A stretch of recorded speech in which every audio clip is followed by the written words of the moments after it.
Have you ever wondered about the truth behind the world's greatest mysteries? We often think of lost cities like Atlantis, a grand civilization swallowed by the waves, a story told by Plato that has captivated dreamers for millennia. Or perhaps the Hanging Gardens of Babylon, a wonder of the ancient world that may have never existed at all, at least not where we thought it did. History is filled with these beautiful, frustrating phantoms, whispers of places and events that hover just at the edge of reality. Sometimes, like with the city of Troy, dismissed for centuries as mere myth, a determined archaeologist follows the clues in an old story and strikes the foundations of a very real, very consequential place. Other times, the mystery remains a tantalizing question mark on the map of human knowledge.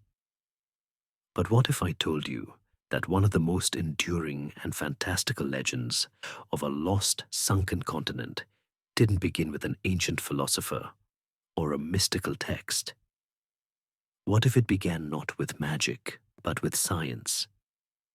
With a quiet, methodical observation in a dusty 19th century museum.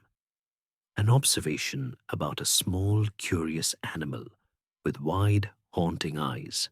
This is the story of a ghost continent, a land born from a biological riddle. It's a place that was put on the map by a scientist before it was ever claimed by mystics. A solution to a puzzle that would, in time, become a far stranger puzzle itself. I'm glad you're here. Wishing you peace, rest, and maybe a little historical inspiration before sleep. Take a moment to like the video and subscribe, but only if you genuinely enjoy what I do here. And as our journey begins tonight, I'd love to know where in the world you're listening from and what time it is for you. Drop a comment below, and let's create a quiet, global community of night owls and history lovers, all settling in for the night together. Our story begins in the cool gaslit halls of mid-19th century Europe, a time of immense intellectual ferment and discovery. Imagine the atmosphere. Charles Darwin's revolutionary On the Origin of Species had been published just a few years earlier, in 1859, and it sent shockwaves through the scientific community. The book didn't just propose evolution, it provided a mechanism for it: natural selection. Suddenly, the entire history of life on Earth was being re-examined. Every bone, every fossil, every specimen preserved in a jar of ethanol held a potential clue to the grand, sprawling story of life. It was an age of collection and classification, of mapping the world not just by its geography, but by its biology. Naturalists were the rock stars of their day, venturing into uncharted jungles and returning with crates of exotic flora and fauna that challenged everything people thought they knew about the world. In the middle of this intellectual storm was a quiet but profound puzzle. It concerned a group of primates known as lemurs. If you picture a lemur, you probably imagine a creature from the island of Madagascar. And you'd be right. Madagascar, that huge island floating off the southeastern coast of Africa, is their evolutionary crucible, their kingdom.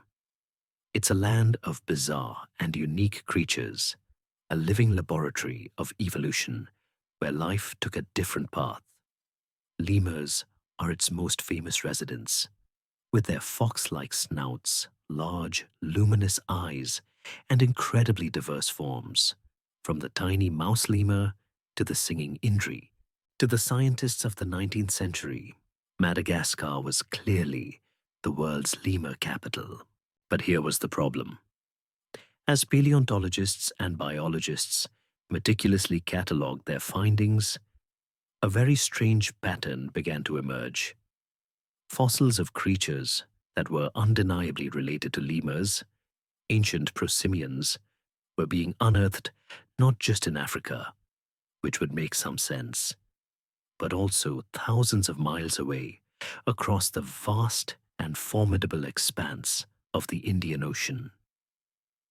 They were found in India.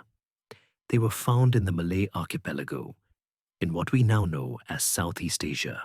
Pause for a moment and picture a map of the world in your mind. Trace the distance from Madagascar, past the coast of Africa, all the way to the southern tip of India. That is a truly immense stretch of deep, open water. Lemurs, for all their charming qualities, are not sailors. They are not long-distance swimmers. They are small mammals adapted to life in the trees. The question that hung in the air of every museum and university was simple yet profound. How did they get there? How could a single terrestrial family of animals exist in two locations so fundamentally separated by an impassable oceanic barrier? It was a biological impossibility, a distribution that defied all logical explanation. It was like finding a species of polar bear living in Antarctica, and only Antarctica, and another population of the exact same polar bear living in the Amazon rainforest, with no trace of them anywhere in between. It simply made no sense. This wasn't just an academic curiosity. It struck at the very heart of the new and exciting field of biogeography, the study of how and why plants and animals live where they do. To solve the riddle of the lemur was to better understand the very mechanisms of life's dispersal across the planet. Scientists proposed various theories. Perhaps, some argued, the species in India and Madagascar weren't truly related, but were an example of parallel evolution, where two different lineages happened to evolve similar traits. But the fossil evidence was too strong. The skeletal structures were too similar. The connection was real. Others might have vaguely suggested transport on floating rafts of vegetation, a phenomenon now understood to be a key driver of island colonization. But the sheer scale of the Indian Ocean made this seem incredibly improbable for an entire population. The puzzle remained a persistent and nagging anomaly in an age that was striving for rational material explanations for the natural world. A ghost haunted the Indian Ocean, a phantom connection between distant lands and the scientific world was waiting for someone to give it a form, a shape, and a name. They needed a bridge, not just of understanding, but of physical land itself. The problem demanded a bridge, a path for these little primates to have walked from one side of a vast ocean to the other. And in 1864, a man arrived to build it, not with stone and steel, but with logic and a well-reasoned hypothesis printed on the dry, scholarly pages of the Quarterly Journal of Science. His name was Philip Lutley Sclater, a figure who seems almost perfectly designed to be the unlikely author of a future myth. Sclater was no wild-eyed dreamer. He was a highly respected English zoologist and lawyer, a man whose life was dedicated to order, system, and classification. Imagine him in his office at the Zoological Society of London, surrounded by wooden cabinets filled with bird skins, skulls, and meticulously labeled specimens. He was a world-renowned ornithologist, an expert on the global distribution of birds, and he spent his days drawing lines on maps, creating biogeographical regions that are still, in part, recognized today. He was, in essence, a cartographer of life, a man who believed the seemingly chaotic placement of animals across the globe must have an underlying, rational order. His focus turned to the puzzle of Madagascar, In his now famous paper, The Mammals of Madagascar, Sclater did what any good scientist does. He laid out the evidence. He noted the astonishing uniqueness of the island's fauna. He pointed out which mainland African animals were conspicuously absent. No great apes, no lions, no elephants. Madagascar was its own world. But he also cemented the undeniable, infuriating connection. The lemurs, he argued, along with related creatures like the Poto of Africa and the lorises of India, belonged to a single group. The anatomical evidence was clear, and their distribution formed a triangle of impossibility, with its points in Africa, southern India, and the Malay Islands, and its heart in Madagascar. Faced with this data, Sclater considered the options. The idea of separate creations in separate locations was falling out of favor in the wake of Darwin. The notion of a transoceanic voyage for a small tree-dwelling mammal seemed preposterous. So, he turned his mind to the map itself. What if the map was wrong? Not wrong in its current depiction, but incomplete. What if it was missing a piece? A very, very large piece. Sclater proposed that in a much earlier geological epoch, a great continent had once occupied the Indian Ocean. It may not have been one solid landmass, he reasoned, but perhaps a series of large islands connected by smaller isthmuses, forming a terrestrial causeway from India to Madagascar. This land, now sunk beneath the waves, would have been the highway upon which the ancestors of the lemurs had traveled, populating the lands that remained after the great subsidence. It was an elegant, powerful, and entirely logical explanation based on the scientific understanding of his day. Every good theory needs a name, a convenient label to affix to the idea. Sclater, being a practical and direct man, looked to the very creature that had inspired his grand hypothesis. The land bridge existed to explain the lemurs, and so, with a simple stroke of his pen, he christened the phantom continent Lemuria. It was as simple as that. There was no poetry intended, no mystical overtone. It was a piece of scientific shorthand, a name for a lost landmass hypothesized to solve a zoological riddle. The birth of one of the world's most fantastic lost continents was not announced with a thunderclap or a vision, but in the quiet, methodical prose of a scientific journal. The idea, far from being dismissed as fantasy, was received with considerable interest and acceptance within the scientific community. It made sense of the data.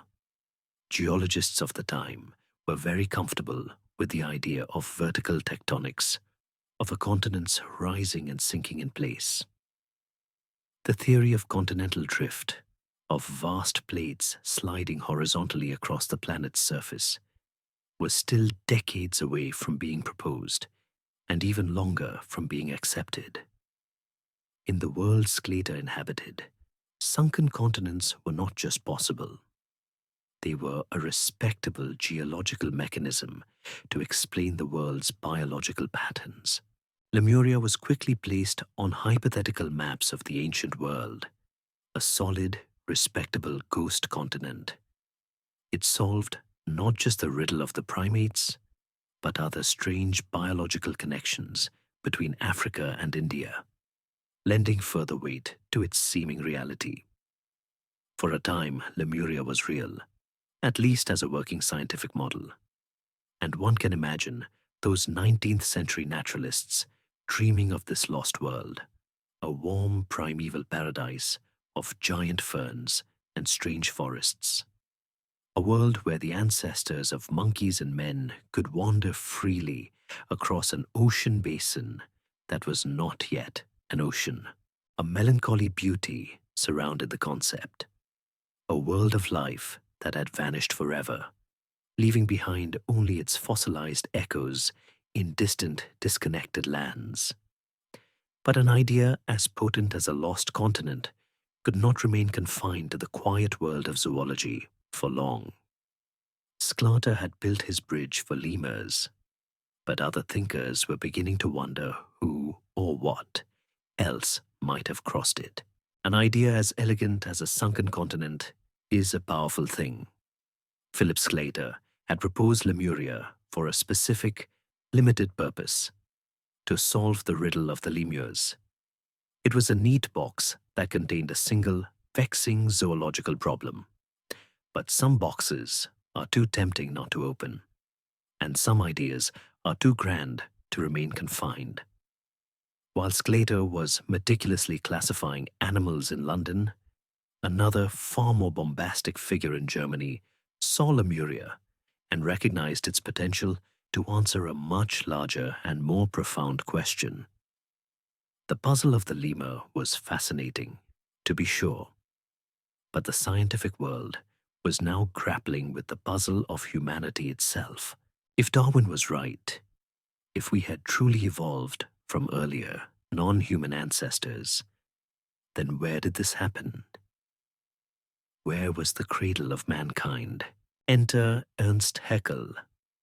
If Sclater was a quiet, orderly librarian of the natural world, Haeckel was a passionate, operatic evangelist for it.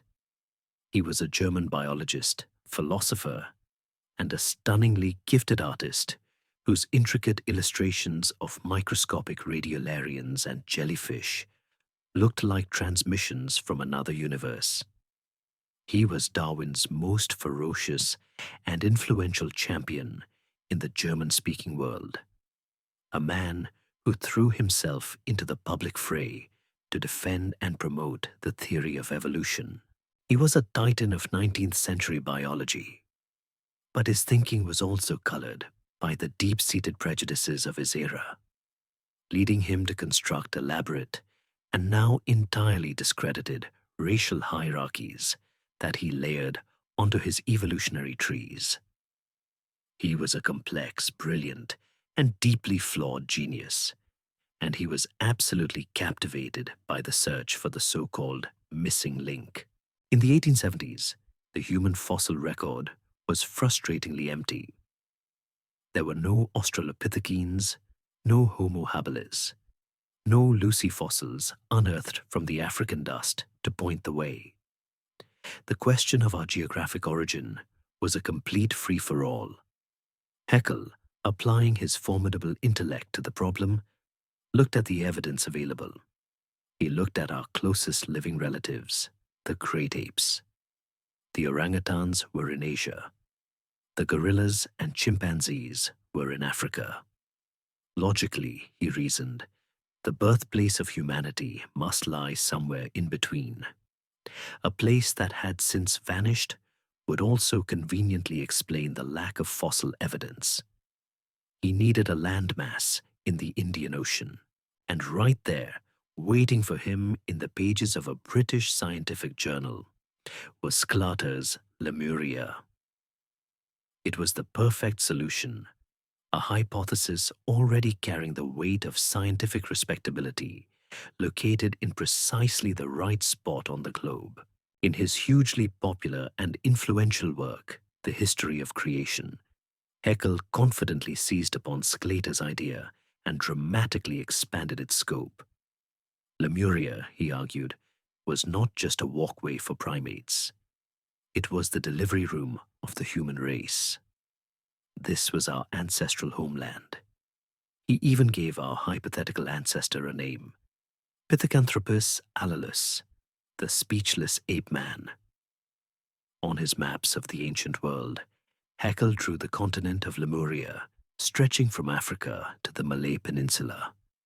And from this central point, he traced the migratory paths of what he considered to be the 12 different species of humans as they spread out to populate the globe.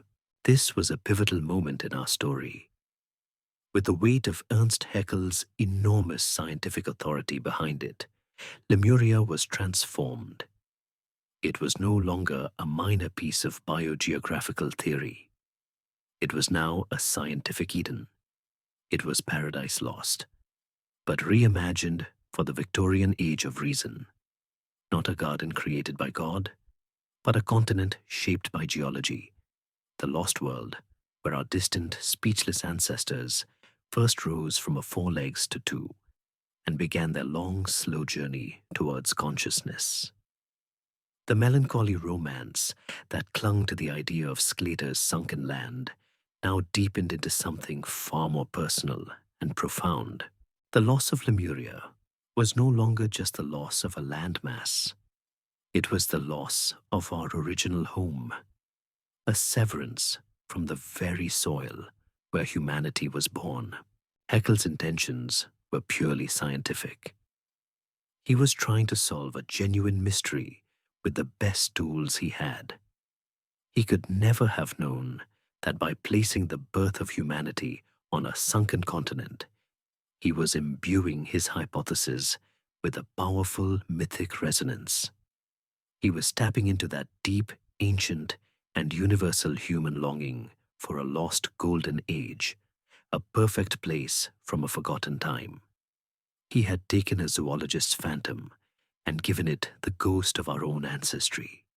The idea was now primed, charged with a significance that went far beyond fossils and fauna. A scientific theory about a land bridge for lemurs had now become a scientific theory about the lost paradise of humankind. The stage was set for Lemuria to make one final spectacular leap from the pages of science to the scriptures of a new religion. Before we follow this ghost continent into the shadowy parlors of Victorian mystics, it's worth pausing to stand on the scientific ground that for a time made it feel so solid. It's easy for us now, in our modern world, to look back and dismiss the idea of a sunken continent as pure fantasy. We have satellite maps, we have sonar scans of the ocean floor, and we have a deep understanding of the colossal engine of plate tectonics that drives our world. But to the scientists of the 19th century, Lemuria was not fantasy. It was a serious hypothesis, and it fit perfectly within the established consensus view of how the planet Earth worked. To understand why Lemuria was once so plausible, we have to gently set aside what we know and try to see the world through their eyes. The dominant geological theory of the Victorian era was a grand and rather elegant idea known as contraction theory. The thinking went like this. The Earth had begun as a molten ball of rock, and over billions of years, it has been slowly cooling and shrinking. Imagine a red-hot cannonball pulled from a forge, its surface radiating heat into the coldness of space. As it cools, it contracts. Or, for a more organic metaphor, think of a piece of fruit, like an apple, left to dry in the sun. As it loses its moisture and volume, its skin, which is now too big, wrinkles and folds in on itself. This, they believed, was the story of our planet's surface. The great mountain ranges of the world, from the Alps to the Himalayas, were seen as the planet's wrinkles, buckled upwards, as the crust was forced to accommodate a smaller interior. In this model, the primary movement of the Earth's crust was vertical. Land went up and land went down. It was a geology of elevators, not of conveyor belts. Whole sections of the crust could, over immense geological timescales, rise up due to internal pressures or, more importantly for our story, sink down as the ground beneath them cooled and grew denser. The idea that a continent could be a permanent, unsinkable raft of rock was not yet established. Instead, geologists spoke of isostasy, a principle of balance where the crust would rise or fall to find a state of gravitational equilibrium, like a log floating in water. If a part of the crust became heavier, it would sink lower. If it became lighter, it would rise. Within this framework, a land bridge, or even an entire continent slowly foundering and disappearing beneath the ocean, was not a wild or supernatural event. It was a perfectly natural, expected, mechanical process, a consequence of the planet's slow cooling death. To a scientist like Philip Sclater or Ernst Haeckel, the notion of continents drifting sideways across the globe, which is the foundation of our modern geology, would have sounded like utter nonsense, a far more ridiculous idea than a continent sinking straight down. The map felt permanent, the positions of the continents ancient and fixed. Their movements were those of a slumbering giant, rising and falling with each slow breath, not of dancers waltzing across a ballroom floor. Lemuria's existence was therefore not a scientific leap of faith. The biological data demanded a land connection, and the geological theory of the day provided a ready-made mechanism for how that land could appear and then disappear. Lemuria was simply a missing wrinkle, a part of the Earth's skin that had smoothed itself out, sinking into a vast oceanic depression. This view was solidified by the work of other great geologists, like the Austrian Eduard Suess. Looking at startlingly similar plant fossils found in South America, Africa, India, and Australia, Suess also proposed a former land connection. He envisioned a supercontinent, which he famously named Gondwanaland, after a region in India where some of these key fossils were found. But his Gondwanaland was not the single, drifting continent we think of today. It was a vast network of land bridges and continental blocks that had since, he believed, subsided to form the floors of the South Atlantic and Indian Oceans. Sclater's Lemuria could be seen as simply one part of this much larger, lost Gondwanan system. So you see, the idea was everywhere. It was the standard operating procedure for explaining the world's biological puzzles. Lemuria was not a lone ghost. It was a member of a whole family of phantom lands believed to haunt the deep oceans. With this scientific pedigree, Lemuria was now complete, at least in its first incarnation. It had a reason to exist, to explain the lemurs. It had a higher purpose, to be the cradle of humanity.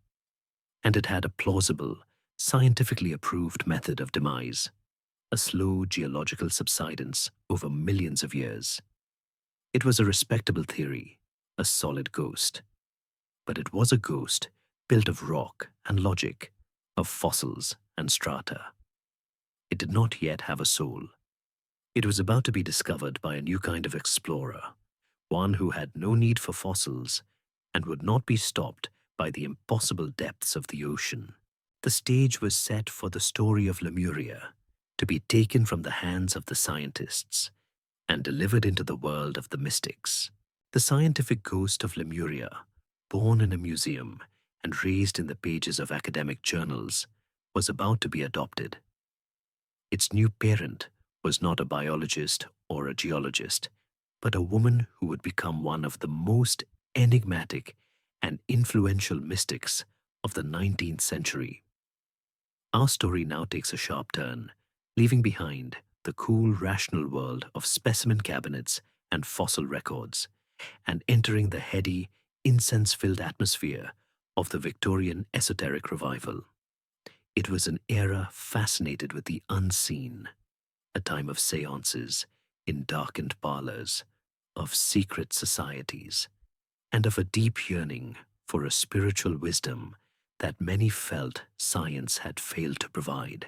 And at the heart of this movement was a formidable, chain-smoking Russian aristocrat named Helena Petrovna Blavatsky. Madame Blavatsky, or HPB as she was known to her followers, was a character of immense charisma and controversy. She claimed to have traveled the world in search of ancient wisdom, spending years in the remote, inaccessible landscapes of Tibet, studying at the feet of a secret brotherhood of spiritual masters, or Mahatmas.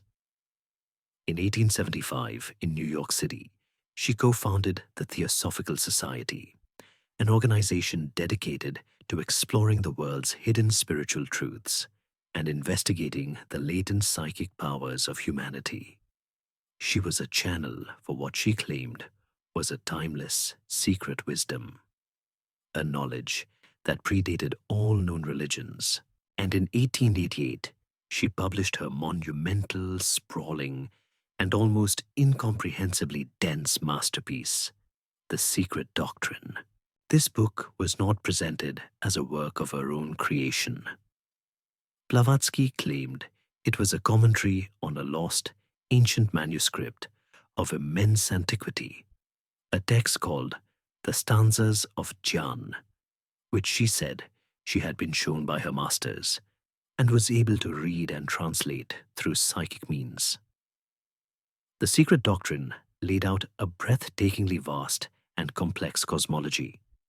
It described the birth and death of universes, of galaxies, of planets, and of life itself, not as a linear progression, but as a series of immense, repeating cycles. In this cosmic vision, humanity's journey was not a simple biological evolution from ape to man. Instead, it was a grand spiritual pilgrimage, a curriculum for the soul's development that unfolded across 7 great epochs, which she called the root races. Each root race represented a distinct phase of humanity's physical and spiritual evolution, and each was destined to rise and fall on its own continent, its own stage for that particular act of the cosmic drama. And when Blavatsky needed a stage for her third root race, she reached into the world of science and pulled out Lemuria. She explicitly credited Philip Sclater for coining the name, but that is where any similarity to the scientific hypothesis ends. She took the name, the label, but poured into it a meaning so radically different that it constituted a complete reinvention. Theosophy's Lemuria was not a mere land bridge in the Indian Ocean, designed to explain the distribution of wide-eyed primates. Blavatsky's Lemuria was a colossal, globe-spanning theater of spiritual evolution. It was a vaster and far more ancient world than the scientists had ever dared to imagine. It was not just a place. It was an era, a state of consciousness, a chapter in the epic of the soul.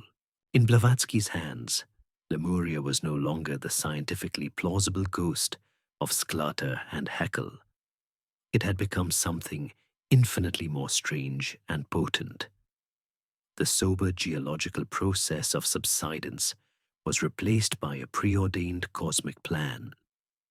The search for a missing link fossil was replaced by a clairvoyant vision of humanity's spiritual past.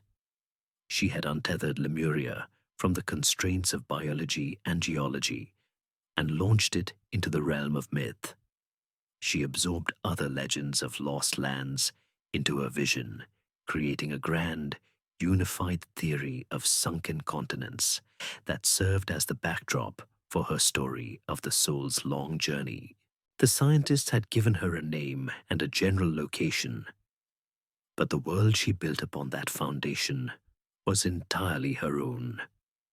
The name on the map was the same, but the world it described was now infinitely stranger, populated by beings that would have staggered the imagination of the sober men who had first conceived of a lost land for lemurs. So who were these beings who inhabited the mystical stage of Madame Blavatsky's Lemuria?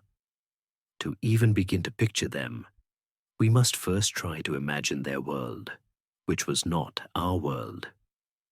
According to the esoteric teachings of the Secret Doctrine, the Earth during the Lemurian epoch was a very different place. The force of gravity was weaker. The atmosphere was a thick, steamy vapor, heavy with elements we no longer breathe. The very consistency of matter was more fluid, more plastic, less fixed than it is today. It was a young, chaotic, and dreamlike planet, a world still coalescing from a spiritual blueprint into hard physical reality, and the creatures that inhabited it were equally fluid, equally strange. They were the third root race, the third great wave of humanity's unfolding, and they were a crucial, monstrous, and magnificent turning point in the cosmic story. To grasp their significance, we must understand who came before. The first root race, according to Blavatsky, were not physical at all. They were ethereal, formless beings of pure spirit, like wisps of sentient light, utterly indestructible and without gender or form. The second root race, the Hyperboreans, were a step closer to physicality, but were still ghost-like, living on a lost northern continent, their forms less defined than ours, their bodies more like condensed vapor than solid flesh. Both were preludes, early drafts of humanity, the great experiment of evolution, in this spiritual sense, was to gradually weave the essence of pure spirit into the dense fabric of matter, and the Lemurians were the first to truly wear a physical, albeit bizarre, form. When they first emerged, the early Lemurians were described as gigantic, gelatinous creatures. Their bodies lacked solid bones and were more like semi-ethereal protoplasm. They were androgynous, being both male and female in one body, and they reproduced not as we do, but through a kind of budding or secretion, sometimes described as sweating out their young, or later, by laying great eggs. Imagine enormous, soft-bodied giants, perhaps 15 or 18 feet tall, moving with a strange, fluid grace through the swampy, primeval forests of their world. In some accounts, during certain phases of their long evolution, they even possessed 4 arms. They were a transitional form, a creature halfway between a spirit and an animal, and they were the first true ancestors of our physical bodies. Their consciousness was as alien as their form. They did not possess the sharp, analytical, self-aware mind of modern humanity. They had no ego, no sense of I in the way that we do. Their consciousness was more of a dull, dreamy, instinctual awareness, a psychic receptivity to the world around them. They were said to be guided by higher spiritual beings, the lords of the flame, who descended to earth to help shepherd this nascent humanity, much as a parent might guide a sleepwalking child.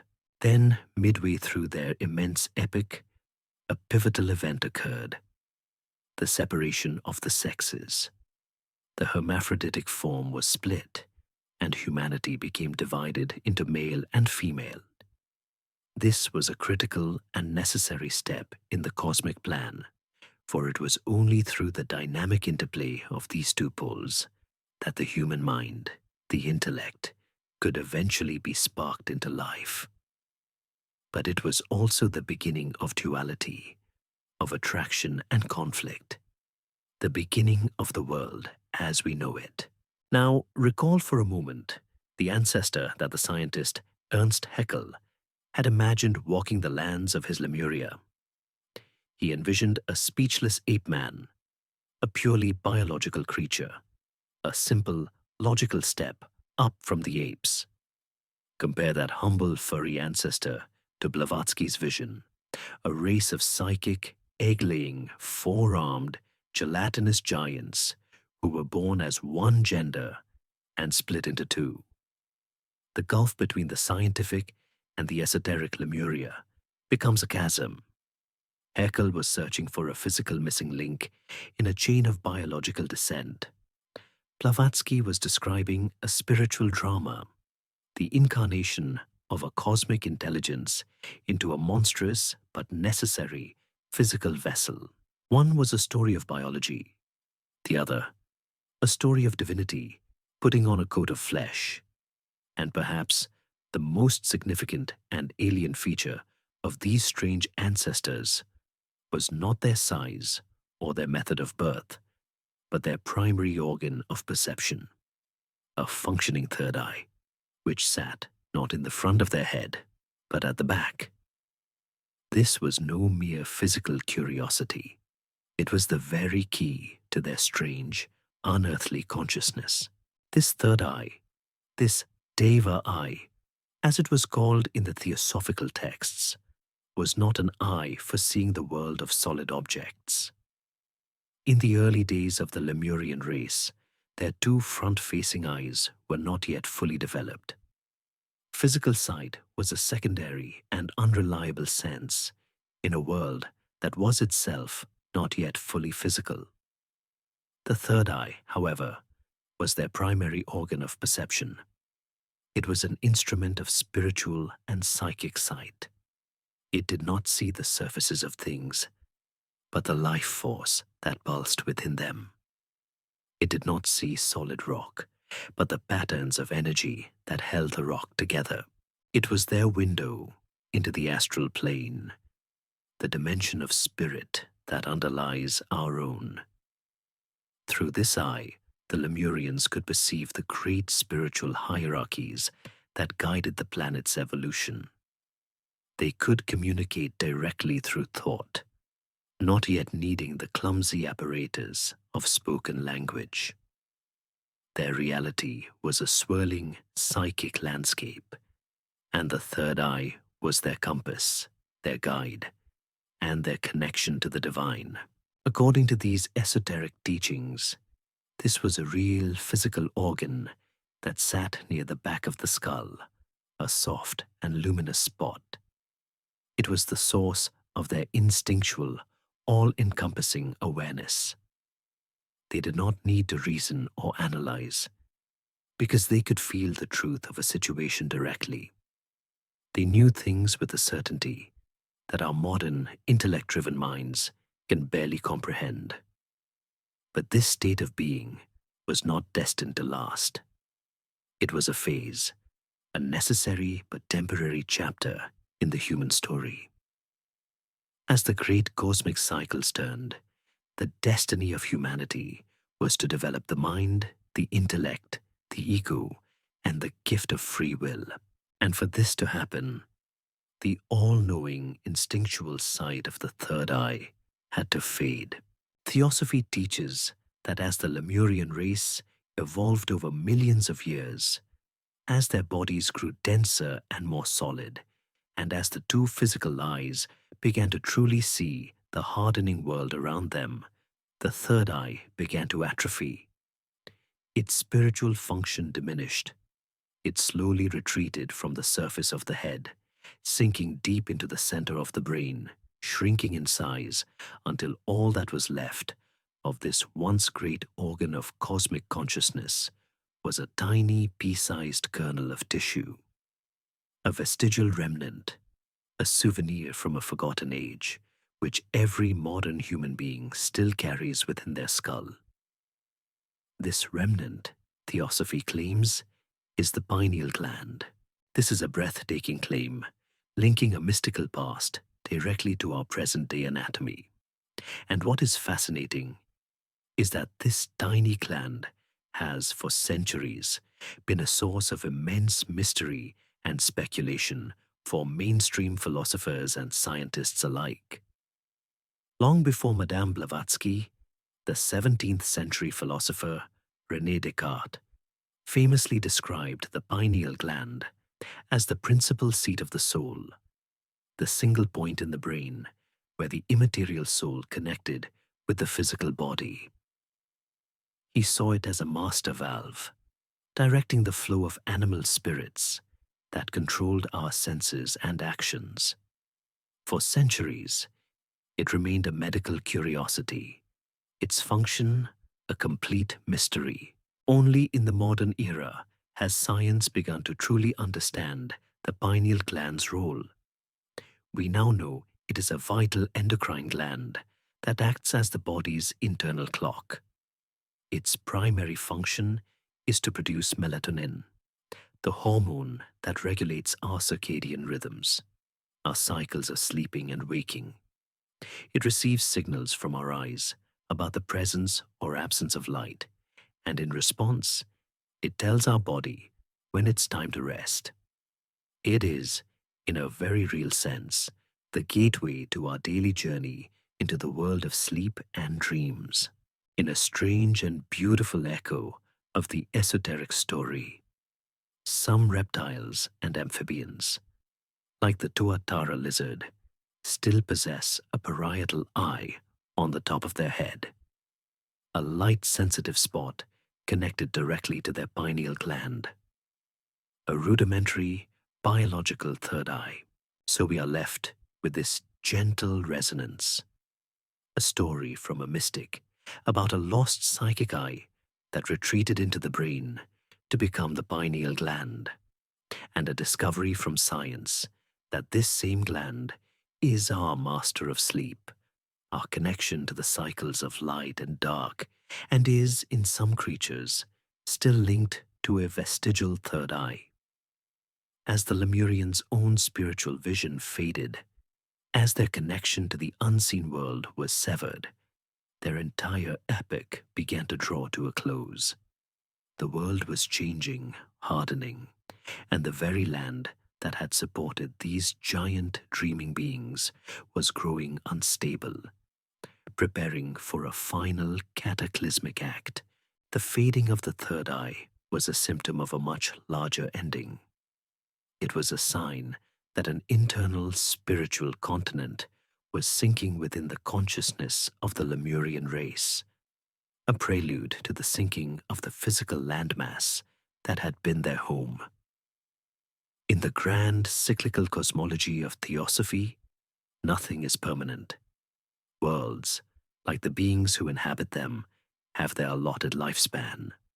They are born, they serve their purpose, and they must die to make way for the next phase of the great plan. Lemuria had been the stage for the third root race, the theater for the separation of the sexes, and the first incarnation into dense physical form. But its act was coming to a close. The cosmic clock was striking midnight on an entire epoch, and the earth itself was beginning to convulse, preparing to wipe the slate clean.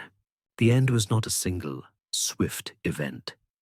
It was a long and agonizing apocalypse, a drawn-out process of destruction that, according to the teachings, spanned millions of years.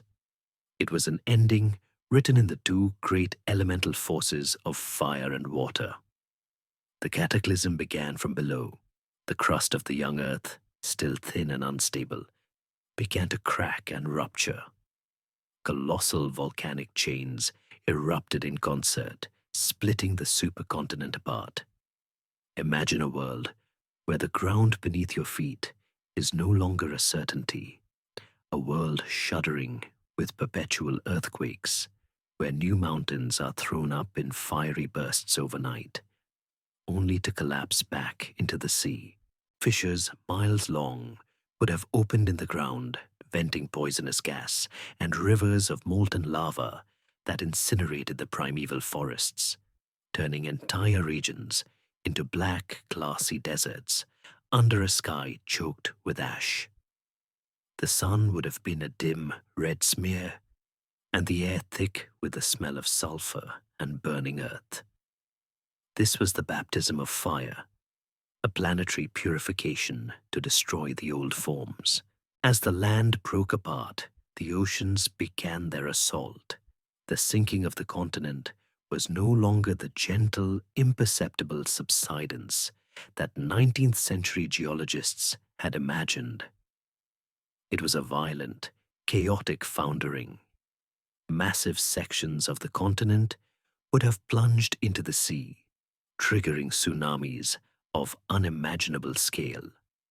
Waves hundreds of feet high, that scoured the remaining lands clean.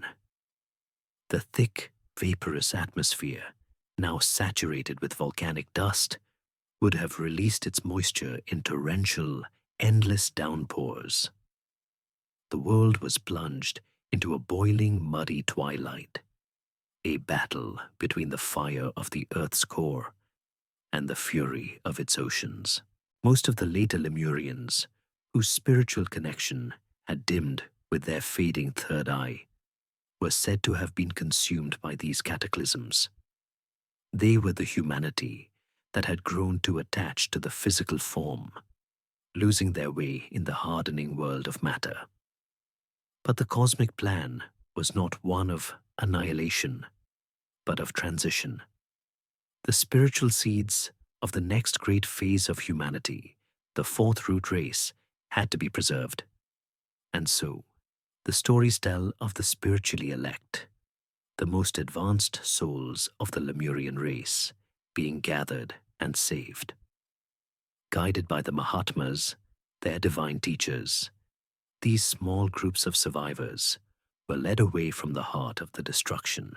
They were taken to safe, high-altitude lands that would withstand the coming chaos, carrying with them the accumulated wisdom of their age, encoded in their very being. This vision of a violent, cataclysmic end stands in stark contrast to the direction that mainstream geology was heading in Madame Blavatsky's time. The scientific world was largely embracing the doctrine of uniformitarianism, the idea that the Earth was shaped by the same slow, gradual processes we see at work today. The age of scientific belief in great floods and sudden geological upheavals was mostly past. Blavatsky's apocalyptic descriptions were a deliberate turn away from the gentle, slow-sinking Lemuria of the scientists, and a return to the language of myth and prophecy. Her Lemuria did not die of old age. It was slain. With the great continent now shattered and sunk beneath the waves, the story had to follow the survivors. Blavatsky had provided the immense cosmic outline of this lost world, but the finer details of its culture, its society, and its fate would be filled in by those who came after her, clairvoyants, who claimed to have gazed even more deeply into the echoes of this drowned world. The grand apocalyptic drama of Lemuria's end, as described by Madame Blavatsky, left a tantalizing void. She had painted the story in the broadest possible strokes: cosmic cycles, root races, and cataclysms of fire and flood. It was an epic, but it was an epic seen from a great distance. It lacked the intimate day-to-day details that make a world feel real. Who were the Lemurians? Not just as a spiritual concept, but as people. How did they live? What did their world actually look like? Filling in this spectacular void fell to the next generation of theosophists, and one of the most influential was a man named William Scott Elliot. Scott Elliot was a British merchant and an avid theosophist who, in the final years of the 19th and the first years of the 20th century, published two small but incredibly impactful books: The Story of Atlantis and The Lost Lemuria. Unlike the charismatic, world-traveling Blavatsky, Scott Elliot presented himself as more of a humble researcher, a chronicler of a history that had been lost to everyone but a gifted few. His work was not a new prophecy, but a report, an investigation into the deep past. And his primary research tool was not the spade of an archaeologist or the dusty texts of a historian, but the practice of clairvoyant investigation. This method was based on a core theosophical concept known as the Akashic Records. The Akasha, in this belief system, is a kind of universal, ethereal library, a subtle medium that permeates all of space and holds a perfect and permanent record of every event that has ever transpired. Every thought, every word, every rustle of a leaf is imprinted onto this cosmic memory. A sufficiently trained and gifted clairvoyant, it was claimed, could learn to access these records and witness past events directly, not as a hazy vision, but with the clarity of watching a film. Scott Elliott claimed to have done just this, with the help of Charles Webster Leadbeater, another, more prominent and controversial clairvoyant within the Theosophical Society. Together, they would sit in meditation, projecting their consciousness back in time to the Lemurian epoch and carefully noting down what they saw. Scott Elliott, then, was the scribe for Leadbeater's psychic time travel. The result was a stunning transformation of the Lemuria story. Blavatsky's abstract, cosmic principles were now grounded in a wealth of seemingly concrete, historical detail. Scott Elliott's books were filled with maps, meticulously drawn, showing the great continent of Lemuria at various stages of its existence, stretching from the coast of what is now California, across the Pacific, touching Australia, and reaching towards Africa. He moved the continent from the Indian Ocean, where the scientists had placed it, to a vast expanse covering much of the Pacific. His clairvoyant gaze took in the flora and fauna, describing gigantic tree ferns and flowering plants unknown to modern botany. He described the very air and quality of light in this ancient world. His work was a radical shift in tone. While Blavatsky wrote like a prophet, interpreting a sacred text, Scott Elliott wrote with the detached, confident air of a Victorian explorer documenting a newly discovered land. He had taken Blavatsky's grand mythological opera and written a detailed anthropological field guide to go with it. This process of adding specifics made the myth more potent, more tangible. It was no longer necessary to wrestle with complex cosmic diagrams and dense spiritual jargon to imagine Lemuria. Now you could simply look at a map. You could read a description of a Lemurian landscape. The myth was being given a geography, a biology, and a sociology. The ghost continent was being fleshed out, its bones being draped in the sinews of everyday life. Now that we have met this clairvoyant chronicler and understand his method, we can step through the portal he opened and take a closer look at the strange, primitive, and yet oddly peaceful world he claimed to have witnessed. A world of communal living and a startlingly close relationship with the planet's other giant inhabitants. Stepping through that clairvoyant window, the world William Scott Elliott described is one of profound and alien simplicity. The society of the Lemurians, especially in their earlier phases, was not a civilization in any modern sense of the word. There were no cities, no nations, no politics, and no laws. The very concepts of property, wealth, and social hierarchy had not yet been born into the human mind. They were a deeply communal people, living in small, scattered groups, guided not by a king or a council of elders, but directly by their divine teachers. These priest-kings were, in the theosophical view, highly evolved spiritual beings who had incarnated in Lemurian forms to help shepherd the young race, and their guidance was followed with the simple, trusting instinct of a child following a parent. There was no need for debate or enforcement in a race of beings who still lacked a strong individual ego and were psychically attuned to one another. Their homes were as simple as their society. They were not great builders of stone. Scott Elliott described their dwellings as being constructed from the materials at hand, on their volatile volcanic continent. They wove together pliable, tough grasses and reeds into sturdy structures, sometimes reinforcing them with strands of cooling, fibrous lava. Often, they would simply find shelter in the vast networks of caves that riddled their mountainous landscape. Life was a simple, sensory experience. Their days were consumed with the basics of survival, foraging for the giant fern fruits and other strange vegetation of their world.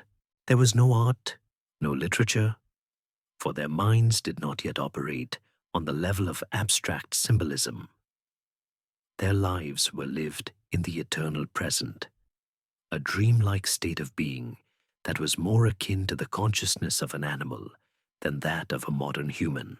And it was their profound connection to the animal kingdom that produced the most startling and memorable images from Scott Eliot's psychic chronicles. He described a world teeming with the great reptilian beasts of the Mesozoic era. Plesiosaurs, he claimed, swam in the warm, shallow seas that bordered the continent, while the skies were filled with the leathery wings of pterodactyls. The jungles and swamps were home to the dinosaurs, and the giant Lemurians, with their instinctual, non-analytical minds, lived alongside these creatures not in fear, but in a strange harmony. Having no predatory ego, they emitted no sense of threat, and their psychic connection to the natural world allowed them to understand these great beasts on a primal level. Scott Eliot even claimed that they kept some of the smaller, more manageable reptiles as domestic companions, dinopets, and that certain larger, herbivorous dinosaurs were used as gentle, living guardians for their settlements, their immense bulk providing a formidable defense against the more predatory creatures of the age. This vision of a prehistoric idyll, of giant humanoids living peacefully with dinosaurs, is utterly fantastic, but it is fascinating to place it in its historical context. The late 19th century, when these clairvoyant investigations were taking place, was the height of dinosaur mania. The great fossil discoveries in North America and Europe were capturing the public's imagination. For the first time, people could visit a museum in London or New York and stand before the colossal skeleton of a brontosaurus or a stegosaurus. These creatures were the superstars of the new science of paleontology. It seems likely that this cultural obsession with the lost world of giant reptiles bled into the psychic visions of the theosophists. Their Lemuria, populated by these very same celebrity dinosaurs, felt immediate, vivid, and strangely familiar to a public already primed to imagine a prehistoric world. It was a masterful, if perhaps unconscious, blending of ancient occult myth with the very latest scientific wonders. This detailed, almost storybook portrait of Lemurian life, with its communal simplicity and its reptilian friends, became the definitive vision for many theosophists. It was a complete and compelling picture. But the Akashic records, it seems, were like any great library. Different readers could come away with different interpretations of the same text. Other spiritual explorers claim to have visited this same lost continent on the currents of time, and they returned with slightly different, and in some ways, even stranger tales to tell. Among those other spiritual explorers who claim to have read the great cosmic library of the Akashic records was a formidable and brilliant mind named Rudolf Steiner.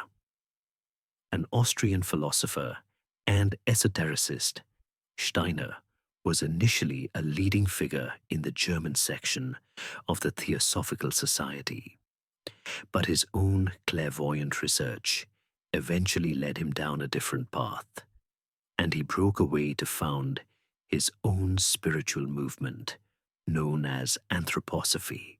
He too journeyed back to the dawn of humanity, and while he confirmed the existence of a great southern continent and a race of beings known as Lemurians, the portrait he painted of their inner life was subtly and profoundly different from the one offered by Scott Eliot.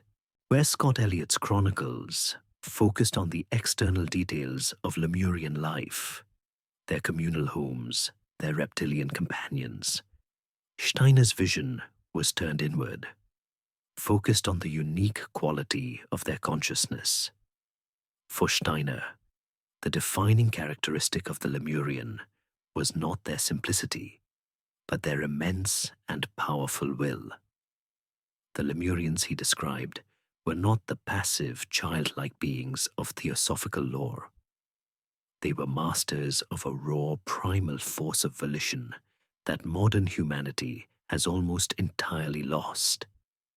He taught that the Lemurians did not need technology or tools, because their will could interact directly with the forces of nature. By focusing their intent, they could influence the growth of plants, encouraging them to grow faster or larger to provide food. They could, to some extent, control the weather and calm the winds. Their will was a tangible force, a power that could shape the world around them. To complement this incredible power, Steiner described an equally incredible deficiency. The Lemurians, he claimed, had no memory as we would understand it. They lived in a state of perpetual present. Each sunrise brought a world that was entirely new. An action performed one day was not remembered the next, and so they could not learn from past experiences by reflecting on them. This did not mean they were unskilled. Their abilities were innate, instinctual, imprinted on them by their spiritual guides. But they lacked the capacity to form a narrative of their own past, to connect cause and effect over time. Imagine waking every single day with no recollection of the days before. Your life, a series of disconnected but vivid moments. For Steiner, this was a necessary phase. It was a consciousness of pure, unreflective being before the intellect was developed, before humanity became burdened by the weight of its own history. This powerful will was reflected in their physical forms. Steiner also described the Lemurians as having a different physical consistency from modern humans. Their skeletons were not yet the hard, rigid structures they are today, but were more pliable and cartilaginous. Their bodies were less fixed, more directly expressive of their inner state. Their will could not only influence the world around them, but also the very shape and function of their own bodies. This creates a fascinatingly different picture of the lost continent. The Lemuria of Scott Eliot is a peaceful, prehistoric idyll, a world of gentle giants living in a simple, harmonious relationship with nature. The Lemuria of Rudolf Steiner is a far more dynamic and volatile world, a place of immense psychic power wielded by beings who are more like forces of nature themselves than conventional people. One is a story of primal innocence, the other, a story of primal power. One race coexisted with the beasts of their world, the other commanded the very elements of it. Yet despite these striking differences in their clairvoyant reports, the fundamental story arc remained the same. Both traditions agreed that this strange and powerful race existed, that their consciousness was profoundly alien to our own, and that their epoch was brought to an end by a series of great cataclysms. And most importantly, both agreed that the story did not end with the sinking of the continent. The end of Lemuria was not the end of humanity, but merely the end of a chapter. The most advanced souls, the ones who had best fulfilled the evolutionary purpose of their age, were preserved. They survived the destruction, carrying the torch of human consciousness forward, destined to become the seeds of the next great civilization to rise from the waves, the legendary continent of Atlantis. As the fires of the Earth's core consumed the great continent and the oceans rushed in to claim the ruins, the story of the Lemurians did not end in a final watery grave. It was transformed into a story of survival, a mythic exodus that forms a bridge between two lost worlds. This was not a panicked flight of terrified refugees. According to the esoteric histories, it was a deliberate and divinely orchestrated migration, a planned preservation of the evolutionary harvest of that long epoch. For amidst the chaos of a dying world, there was a plan. The cosmic curriculum required that the most advanced souls, the ones who had best learned the lessons of the Third Age, be carried forward to begin the next. The saviors and guides in this great transition were once again the Mahatmas, the spiritual masters who had watched over the development of the young human race. As the cataclysms began, these guides identified the small groups of Lemurians who were spiritually prepared for the next stage. These were the souls in whom the nascent spark of intellect was beginning to glow, and in whom the primal willpower of their race had been refined rather than corrupted. And in a call, a psychic summons that they understood not with their minds, but with their entire being, drew them away from the crumbling heart of the continent towards safer lands. They were the living ark, the vessel carrying the sacred genetic and spiritual inheritance of their race. Their journey was an epic trek across a world in flux, a planet still racked with geological growing pains.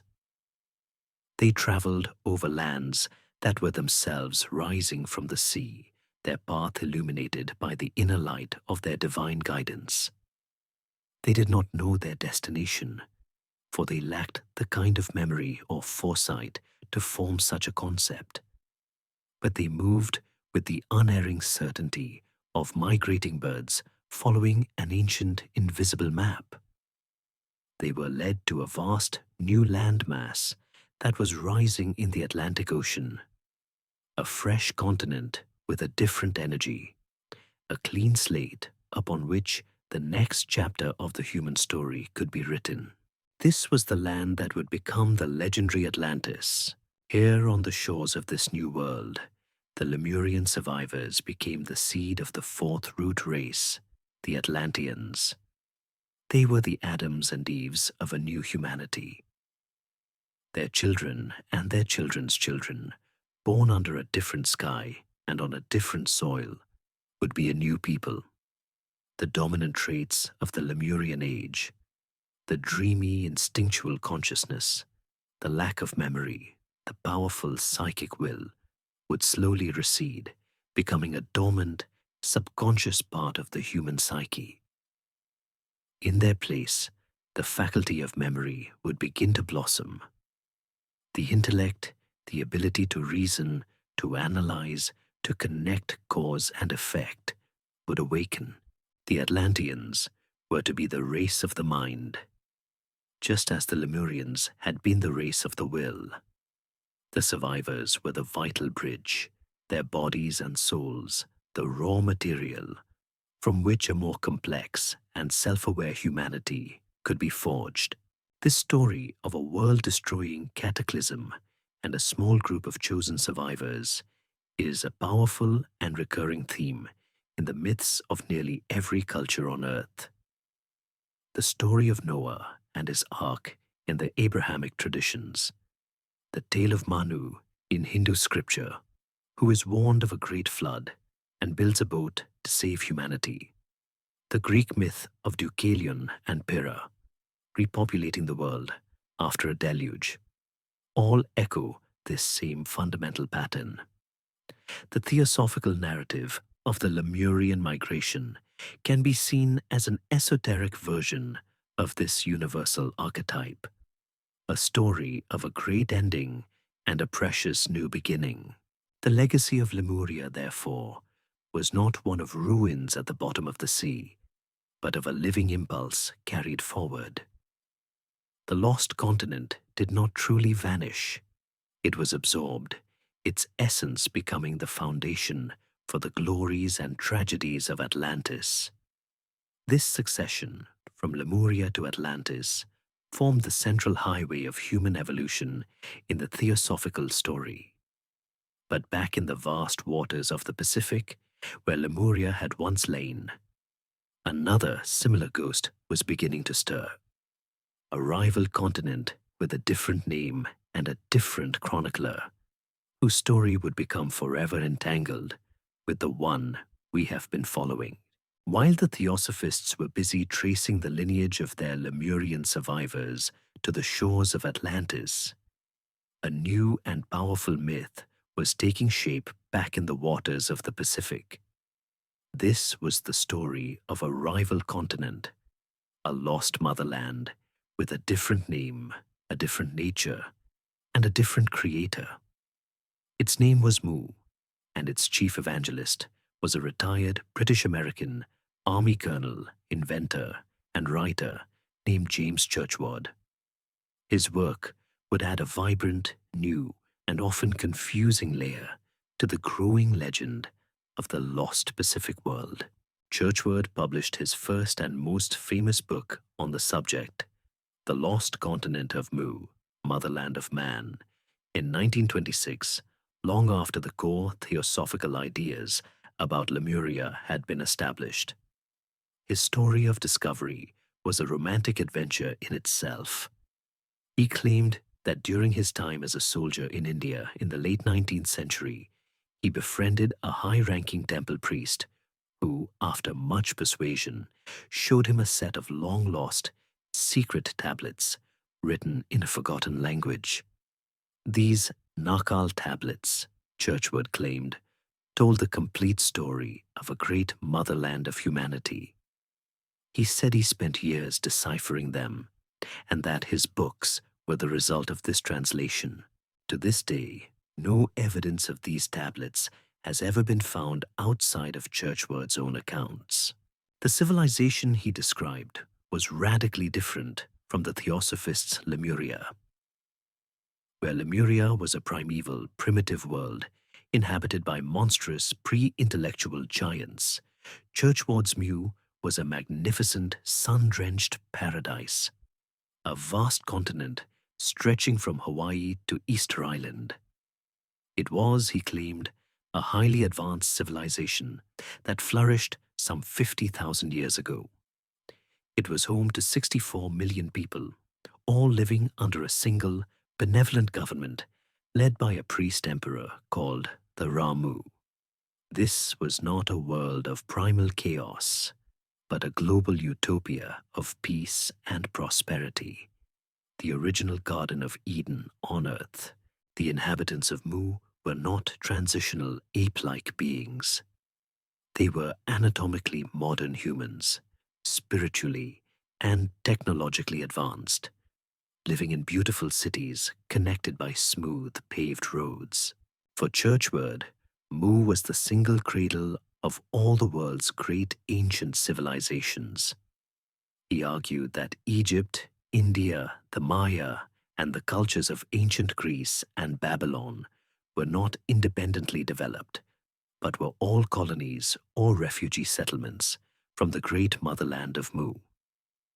He spent much of his life trying to prove this, gathering what he believed was evidence of Mu's influence in the symbols, architecture, and myths of cultures from all around the world. Like Lemuria, Mu was also destined to meet a cataclysmic end. But Churchward's explanation was not one of cosmic cycles or volcanic fury alone. He proposed that the continent was built upon a network of immense, hollow caverns filled with highly pressurized volcanic gas. A series of earthquakes and volcanic eruptions eventually caused these gas chambers to collapse, and the entire continent buckled like a dinner plate, plunging 64 million people into a watery grave in a single terrifying cataclysm. The scattered islands of Polynesia, he claimed, are the last pathetic remnants, the mountain peaks of a once great and now drowned world. And so, by the early 20th century, there were two ghost continents haunting the Pacific. And though they were very different, their stories began to blur together. Lemuria was ancient and primitive, an evolutionary stage. Mu was more recent and utopian, a lost golden age. Lemuria's story was built collaboratively over decades, beginning with a scientific theory. Mu's story sprang fully formed from the mind of a single author. Yet, the similarities were too great for the popular imagination to keep them separate. Both were vast land masses in the Pacific. Both were the motherland of humanity in some sense, and both were destroyed in a spectacular cataclysm. For many, the names Lemuria and Mu simply became interchangeable labels for a single, powerful idea: a lost paradise beneath the waves. This rich and now tangled mythology of sunken worlds had created a fascinating and mysterious backdrop, a shared literary universe just waiting for a new kind of storyteller to populate it with their own heroes, gods, and monsters.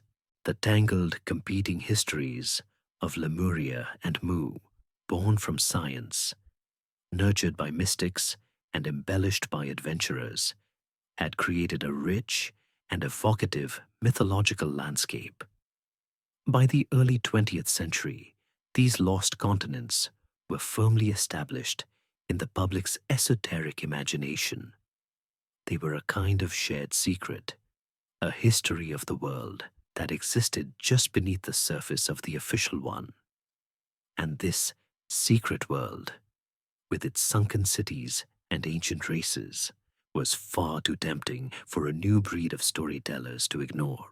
Our narrative now moves from the seance parlor to the pages of the pulp magazines. The inexpensive, wildly popular fiction publications that exploded with tales of adventure, horror, and fantasy. And here, the lost continent of Lemuria was about to be reimagined once more. This time by a reclusive gentleman from Providence, Rhode Island, named Howard Phillips Lovecraft. H.P. Lovecraft was a master of a genre he largely pioneered, a unique brand of philosophical horror that would come to be known as cosmic horror. He was a voracious reader of history, mythology, and the very same esoteric and pseudo-historical works that gave us the stories of Lemuria and Atlantis. He was deeply familiar with the concepts of theosophy, with its cosmic cycles, its ancient root races, and its vast, non-human timelines.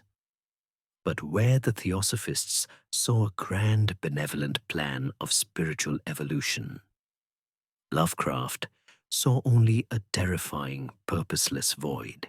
He took the building blocks of the mystic's worldview and used them to construct a universe of profound and soul-shattering horror.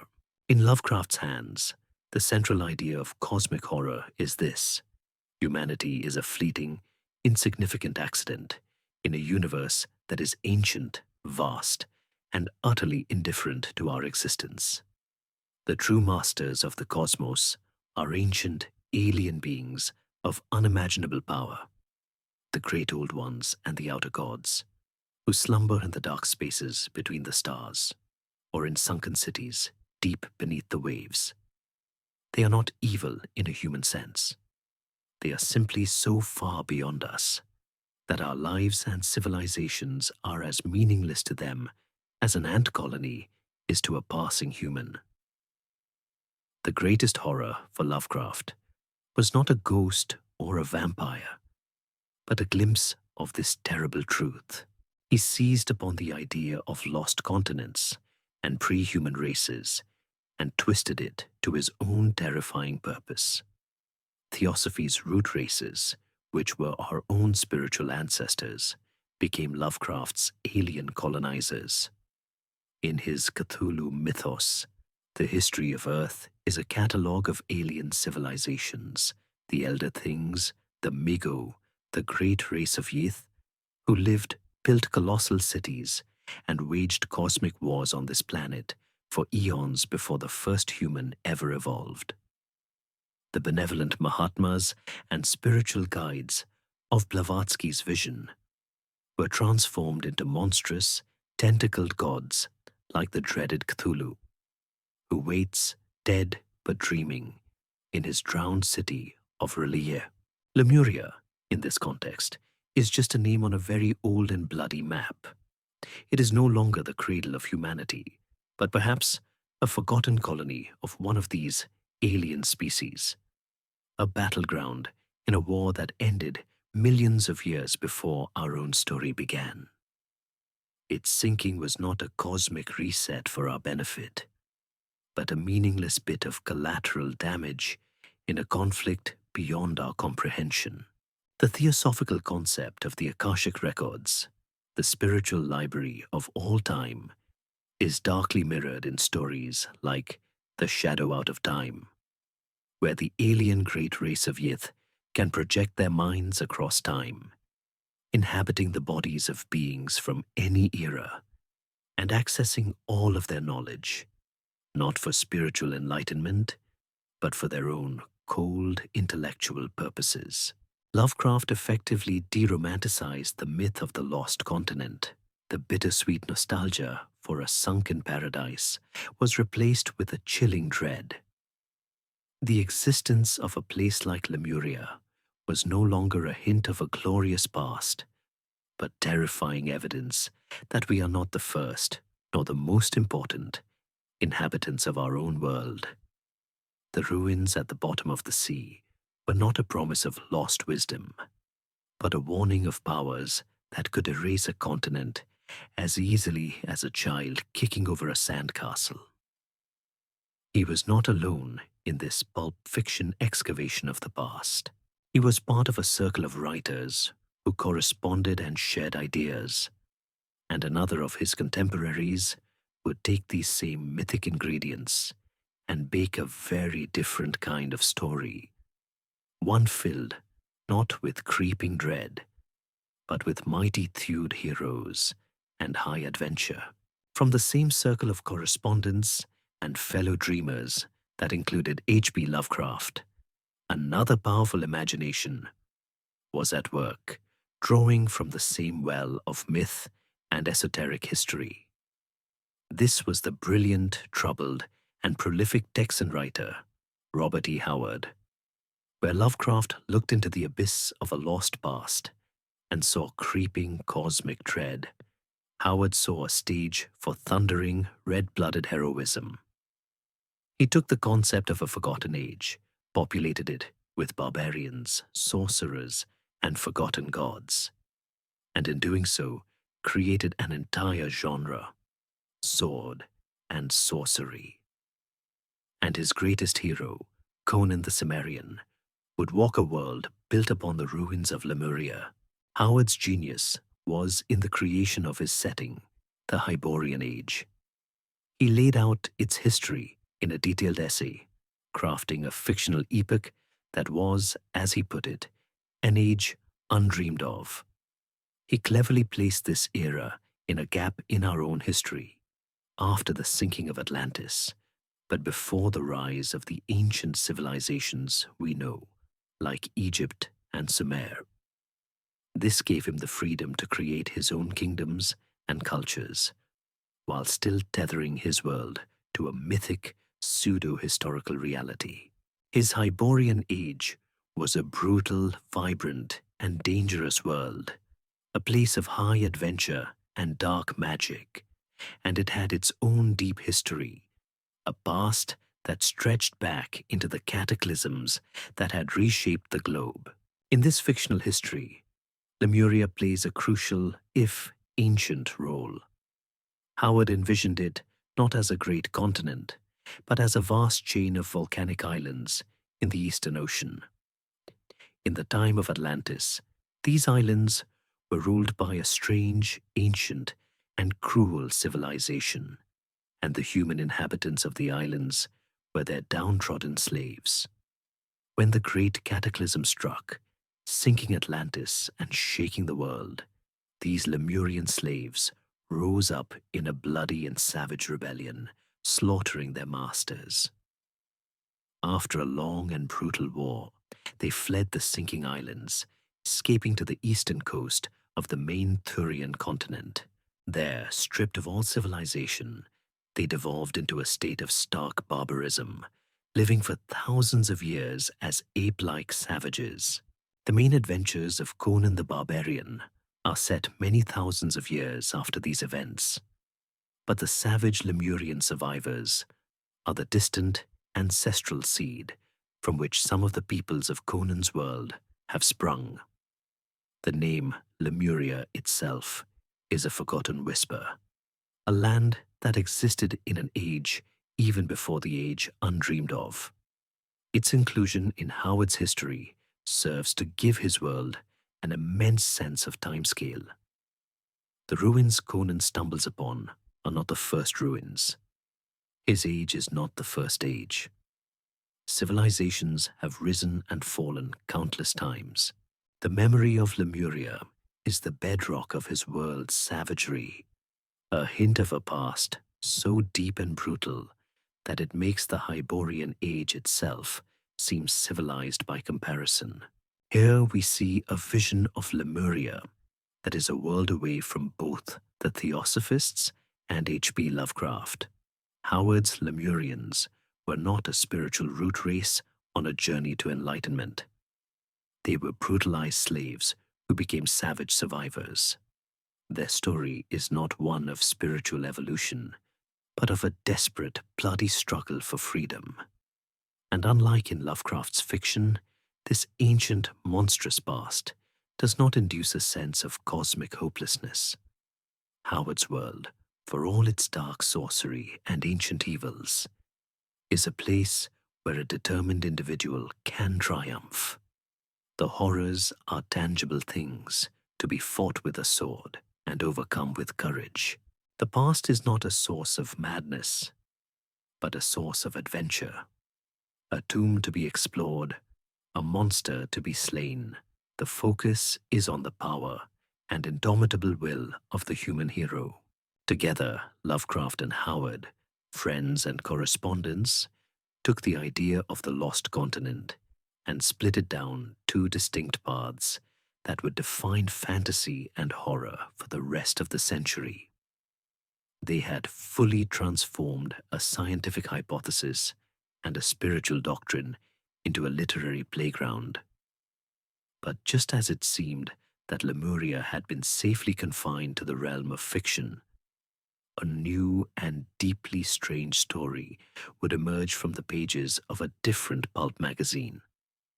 It was a story that claimed to be entirely true, a terrifying account that would drag the legend of Lemuria out of the distant past and place it in a hidden world, right beneath our very feet.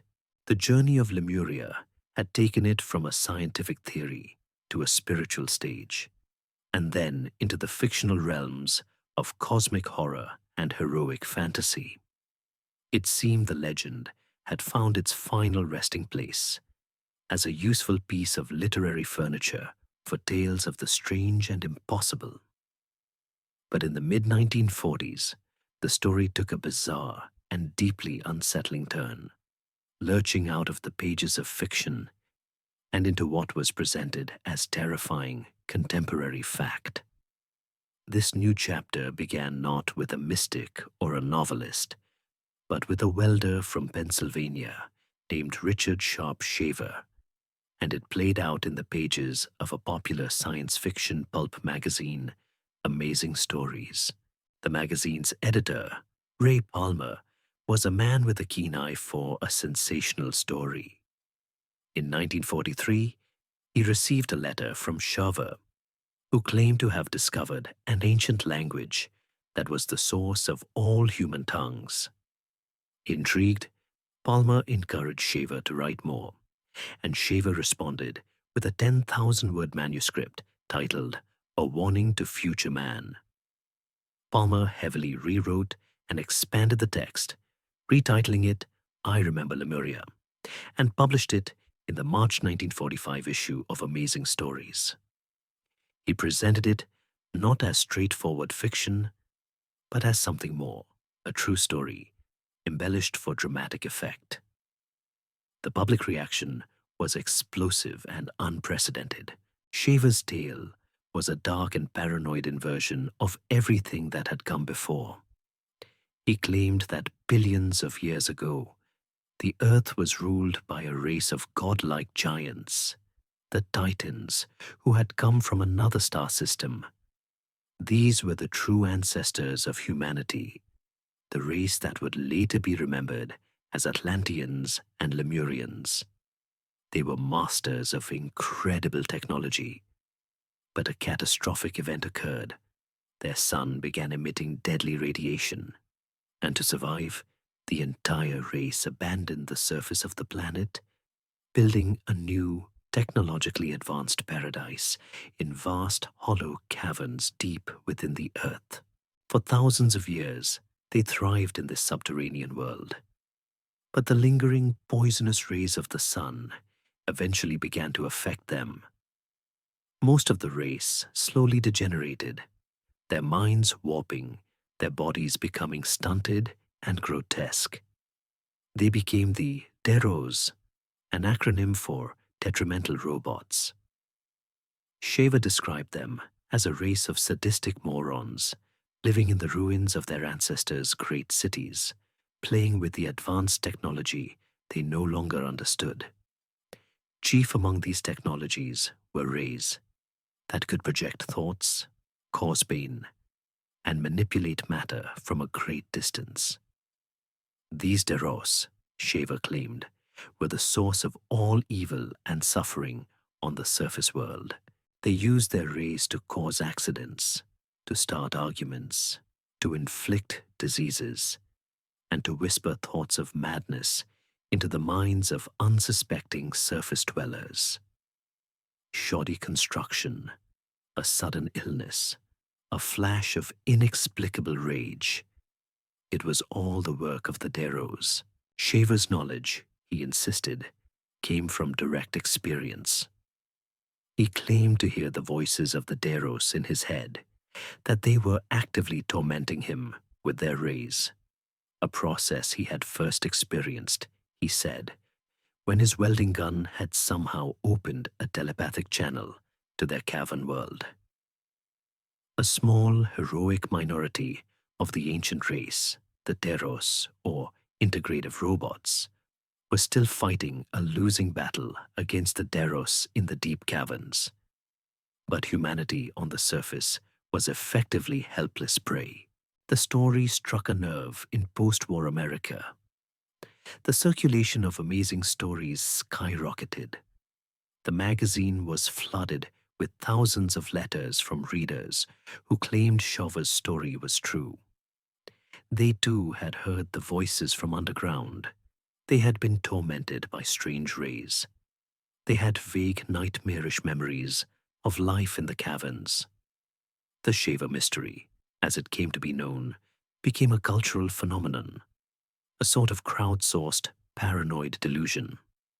Whether Shaver was a genuine psychic, a clever hoaxer, or a man suffering from profound mental illness, and whether Palmer was a true believer or a brilliant opportunist, remains a debate.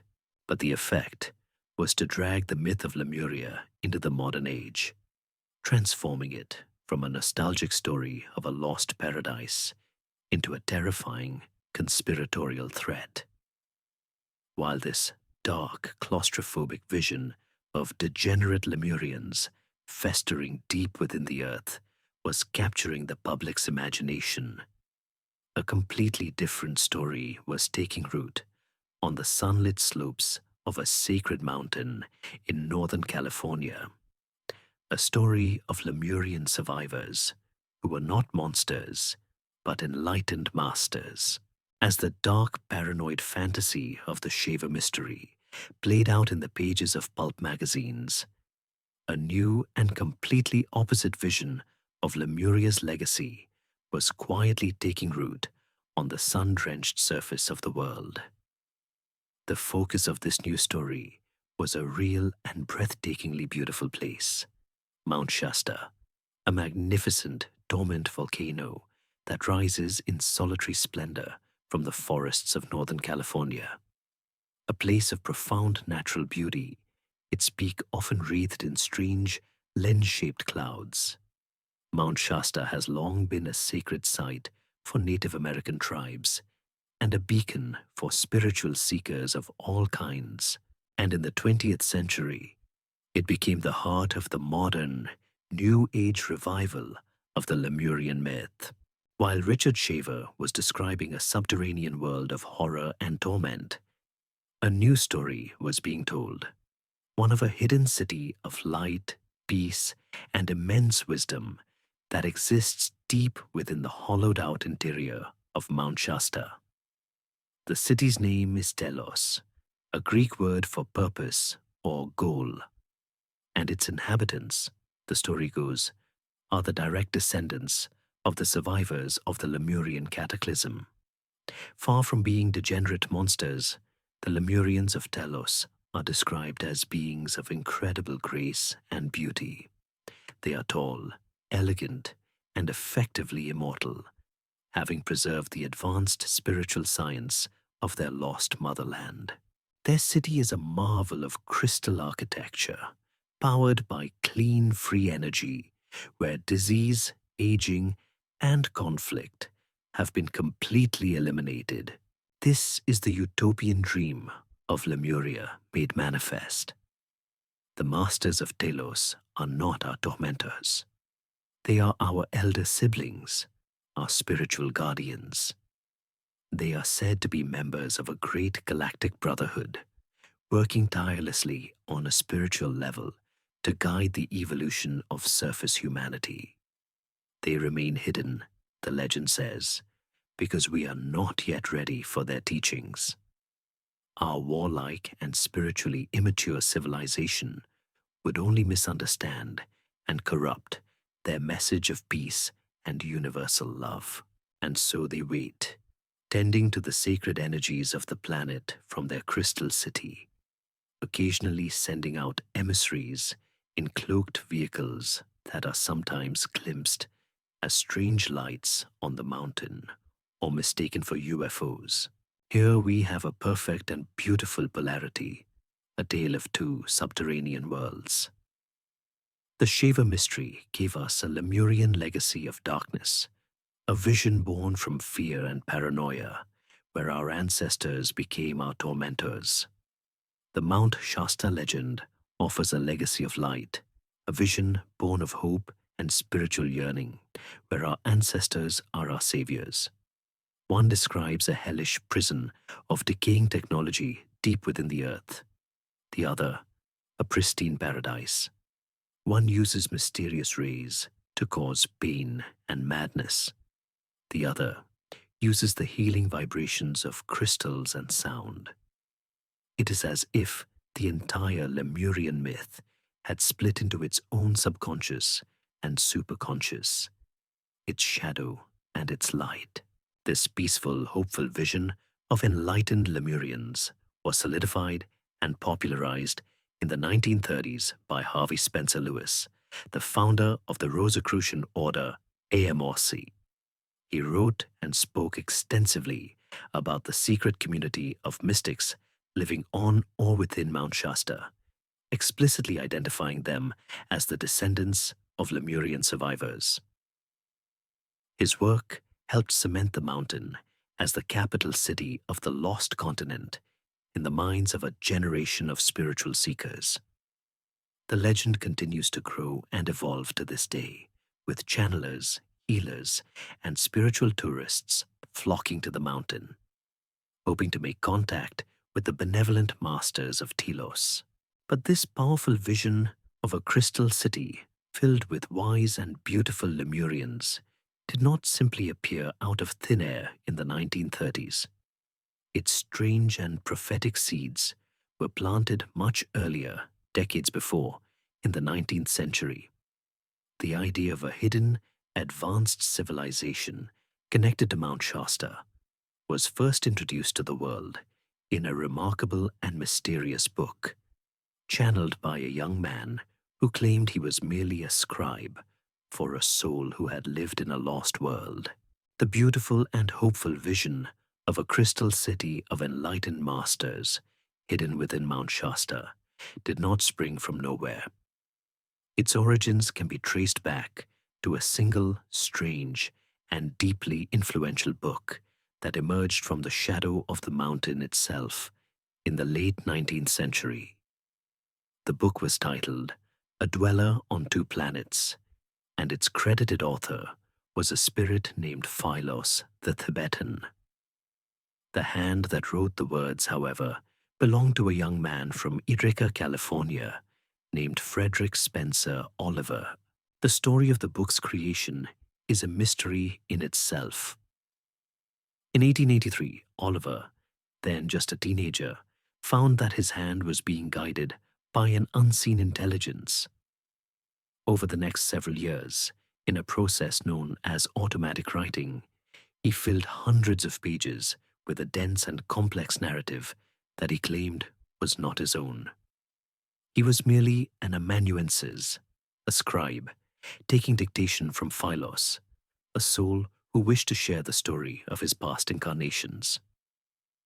The book was finished in 1886, and though Oliver died just a few years later, his mother ensured its posthumous publication, and it has remained in print as an underground classic ever since.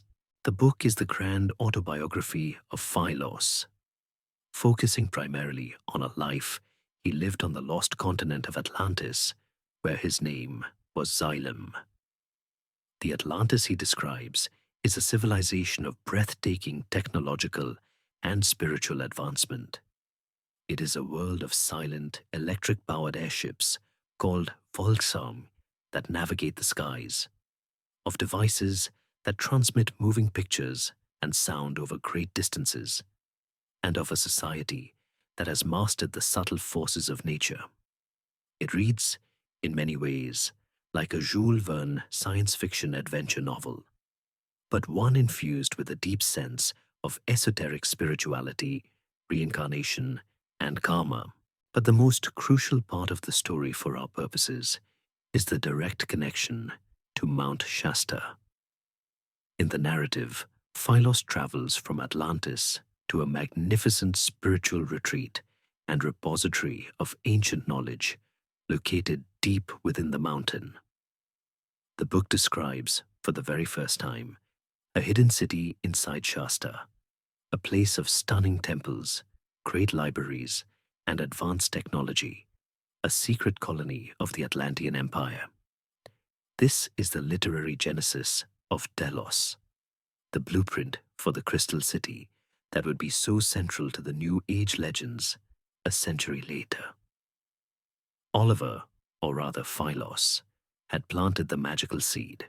And where did these advanced Atlanteans come from? The book is explicit. They were the descendants of a much older, wiser, and more peaceful race that had inhabited a great motherland which had sunk beneath the waves long before. The book names this motherland Lemuria. So here, in this strange channeled text from 1884, is the first complete articulation of the lineage that would define the modern myth. The ancient wise race of Lemuria gave birth to the technologically advanced civilization of Atlantis, and a secret remnant of that Atlantean wisdom was preserved in a hidden city inside Mount Shasta. A Dweller on Two Planets became a foundational text for California's burgeoning metaphysical culture. It provided the missing link, the geographical anchor that the theosophical story had lacked. It took the abstract, global story of root races and lost continents and gave it a specific, local, and deeply sacred address. The wisdom of Lemuria was no longer just a story in a book. It was a living presence, waiting patiently inside a real mountain that you could drive to and gaze upon. This idea of a hidden archive, a spiritual database encoded into the very fabric of the mountain, would continue to evolve, eventually transforming into a new and very tangible concept. The idea that this ancient knowledge could be found not just in a place, but within a thing, a special kind of crystal that you could hold in the palm of your hand. The idea of a great repository of ancient knowledge, a library of a lost world, had been a central part of the Lemurian myth since the beginning for Madame Blavatsky. It was the ethereal Akashic records. For the followers of the Mount Shasta legend, it was the physical city of Delos, hidden deep within the earth. But in the late 20th century, this concept evolved once more, becoming something far more personal and tangible. The great library of Lemuria was, in a sense, miniaturized, transformed into an object you could hold in the palm of your hand. This was the birth of the belief in Lemurian seed crystals.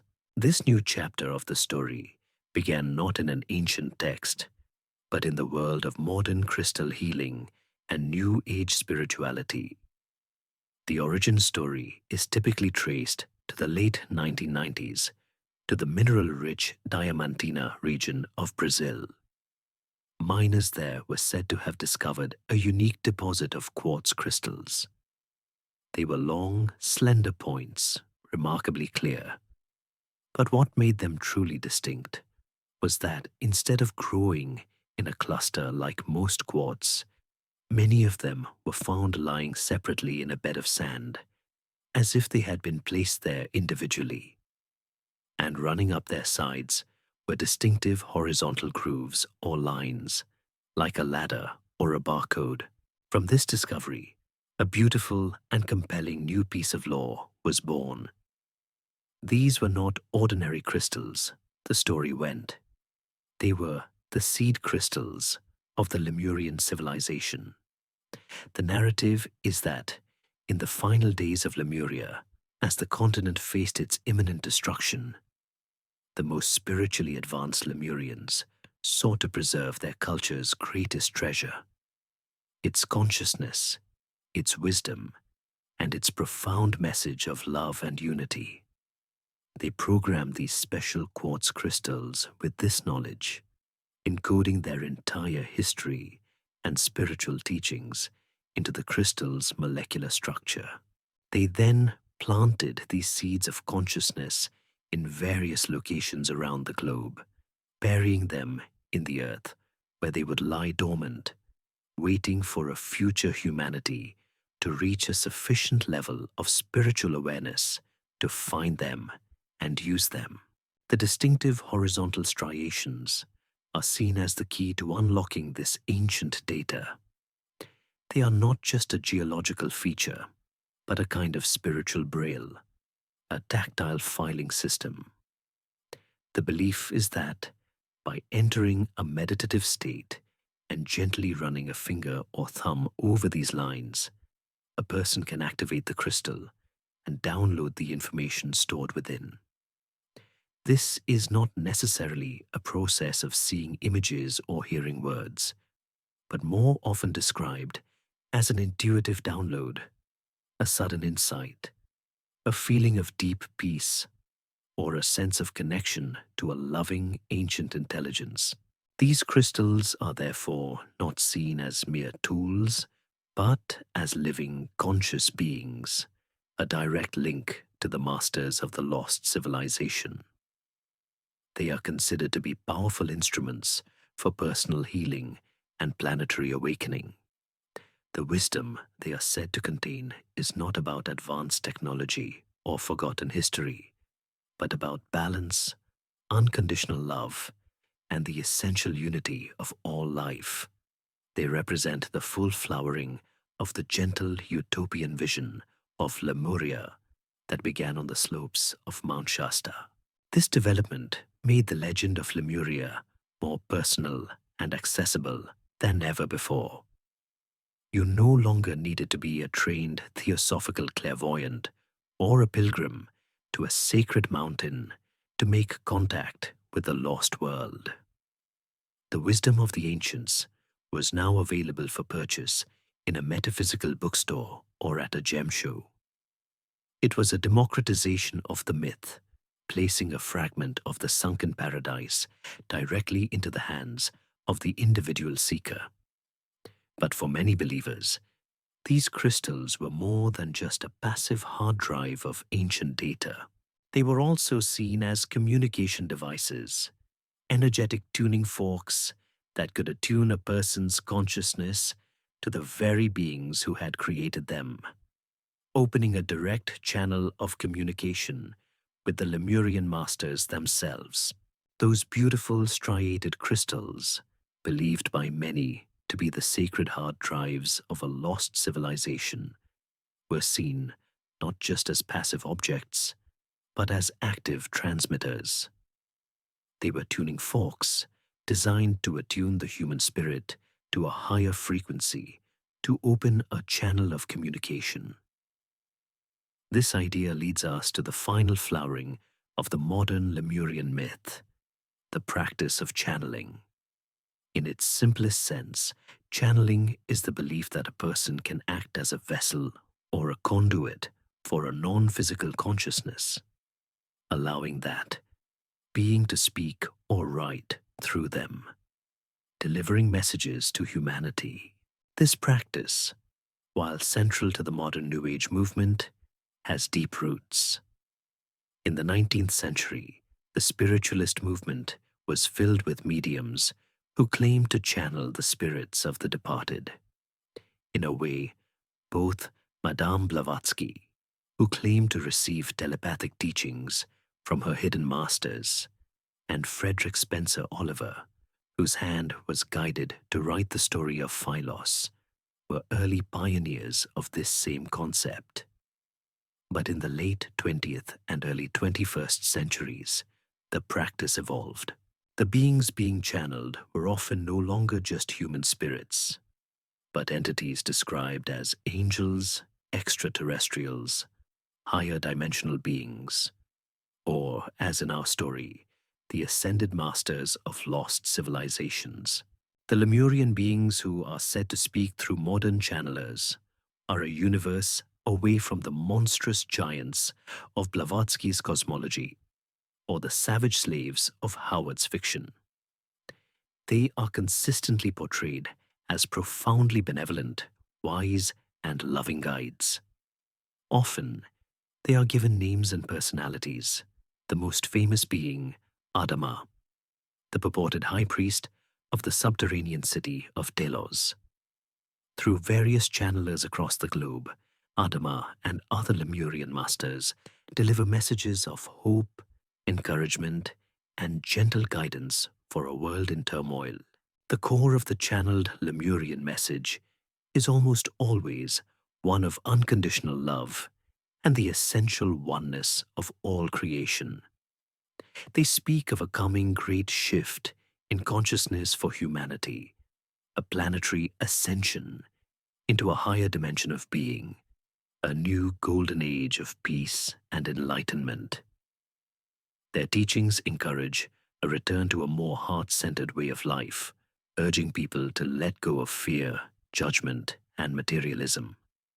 They often speak on ecological themes, lamenting humanity's poor stewardship of the earth and pleading for a return to a more harmonious relationship with the natural world, just as they themselves lived in their lost paradise. A central concept in these messages is the idea of reawakening the Lemurian heart within each of us. This is the memory of our ancient shared heritage, a time when humanity was more intuitive, more psychically open, and lived from a place of love rather than intellect-driven fear. The goal is not to physically rebuild Lemuria, but to resurrect its consciousness here and now. Once again, we see that stark and fascinating polarity in the modern myth. Consider the terrifying voices that Richard Shaver claimed to hear, the malevolent whispers of the subterranean Deros, blaming and tormenting humanity. Now, compare that to the gentle, loving guidance of a Dharma of Telos, offering comfort, wisdom, and a vision of a beautiful future. It is the same fundamental idea, communication with the descendants of a lost race living inside the earth. But one path leads to a paranoid nightmare, and the other to a serene and hopeful dream. For those who follow these teachings, Lemuria has completed its long journey. It is no longer a lost continent to be searched for on a map, nor a historical mystery to be debated. It has become a living, interactive source of spiritual guidance, a state of consciousness to be cultivated. While this beautiful spiritual evolution of the myth was taking place, the older, more fantastical versions of Lemuria continued to thrive in a very different sphere, not as a source of wisdom, but as a source of wonder and adventure in the world of popular entertainment. While one branch of the Lemurian myth was evolving into a living spiritual practice, another branch was spreading wildly through the fertile soil of popular culture. Here, stripped of its complex spiritual doctrines and historical debates, the name Lemuria took on a new life as a powerful and evocative piece of shorthand, a single word that could instantly conjure a world of fantasy, mystery, and ancient wonder. In video games, music, and modern fiction, Lemuria became less of a theory to be believed in and more of a beloved trope, a recurring character in our shared landscape of the imagination. Nowhere is this more apparent than in the world of video games, particularly in Japanese role-playing games or JRPGs, where the trope of the lost, ancient, magically advanced civilization is a cornerstone of the genre. Time and time again, players exploring a fantasy world will stumble upon the ruins of, or perhaps even a still living remnant of, a civilization named Lemuria. This in-game Lemuria is almost always breathtakingly beautiful. Its aesthetic is one of flowing water, shimmering crystals, and elegant, often Greco-Roman inspired architecture. It is a world of light, magic, and peace, a stark contrast to the gritty, war-torn lands of the game's present day. Its people are wise, gentle, and magically gifted, and their story is inevitably one of tragedy, a great cataclysm, a magical disaster, or a slow decline that led to their disappearance from the world, leaving behind only powerful artifacts and a lingering sense of melancholy beauty. The name itself has become a floating symbol, detached from its original scientific and esoteric contexts. A game designer doesn't need to have read Madame Blavatsky or even know about the lemur fossil record to use it effectively. The name alone does the work. It has absorbed over a century of associations, and simply hearing the word Lemuria triggers a set of expectations in the player. You are about to discover a place of ancient magic, lost secrets, and profound beauty. It has become a reliable and beloved piece of world building, a fantasy brand name for a lost aquatic utopia. This cultural osmosis extends into other media as well. You will find the name used by bands across a spectrum of genres, from indie rock to heavy metal, chosen to evoke a sense of mystery, timelessness, and a connection to something deeper than the mundane world. You will find it in the titles of albums and songs, a poetic reference to a lost golden age. In the sprawling universes of comic books, Lemuria appears on the map as a physical place, often a rival kingdom to Atlantis, home to a strange race of sea dwellers. In modern fantasy novels and manga, it is a name that can be dropped to add a sense of deep history to a fictional world, a hint of ages and empires that rose and fell long before the story's beginning. These modern interpretations often echo the many lives the myth has already lived. The peaceful, magically attuned Lemuria of a video game is a direct, secular descendant of the serene spiritual vision born from Mount Shasta, a story that portrays Lemuria as the home of a monstrous, ancient evil is channeling the cosmic horror of H.P. Lovecraft. A tale that features savage, sea-roving Lemurian warriors is borrowing a page from Robert E. Howard. Popular culture has become a great buffet of the myth, with creators picking and choosing the flavors that best suit their own stories. And so, Lemuria has achieved a kind of immortality that its original proponents could never have imagined. It has become a successful and enduring brand in the marketplace of fantasy. But while the name Lemuria was taking on this vibrant, imaginative life of its own, the original scientific question that had spawned the entire legend, that quiet, frustrating riddle of the lemurs, was also on a journey.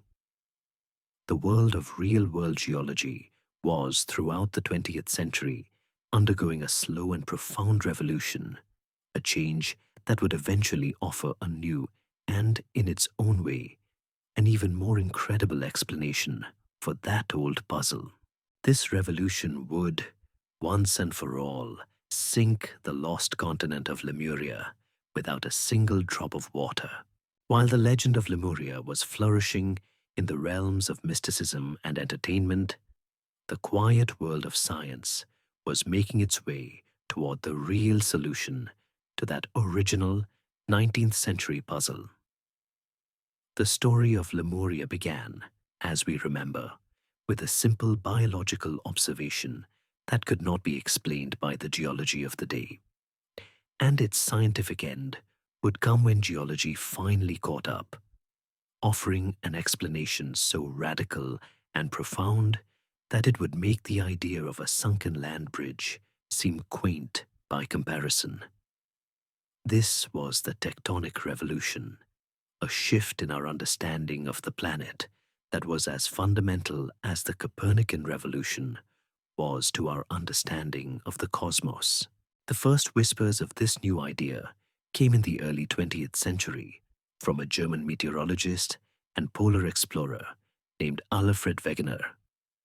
Wegener was a polymath, a man whose mind was not confined by the rigid boundaries of a single discipline.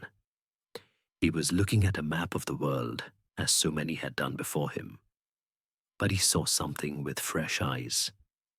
He was struck by the uncanny jigsaw puzzle fit between the coastlines of South America and Africa. It was an idea that others had noted in passing, but for Wegener, it became a profound obsession. What if it wasn't a coincidence? What if these continents had once been joined together and had somehow, impossibly, drifted apart? He spent years gathering evidence to support this incredible hypothesis, which he called continental drift. The evidence was compelling. He found fossils of the same species of land-dwelling reptiles and ancient ferns on continents now separated by thousands of miles of ocean. He traced the lines of ancient mountain ranges and found that they matched up perfectly across the Atlantic. It was as if a single great mountain chain had been torn in two, its halves carried away from each other. He was proposing that the continents were not fixed, but were rafts of lighter rock floating on a denser layer beneath. slowly plowing their way across the globe over immense geological timescales. But for half a century, Wegener's theory was largely dismissed, even ridiculed, by the scientific establishment. The primary objection was simple.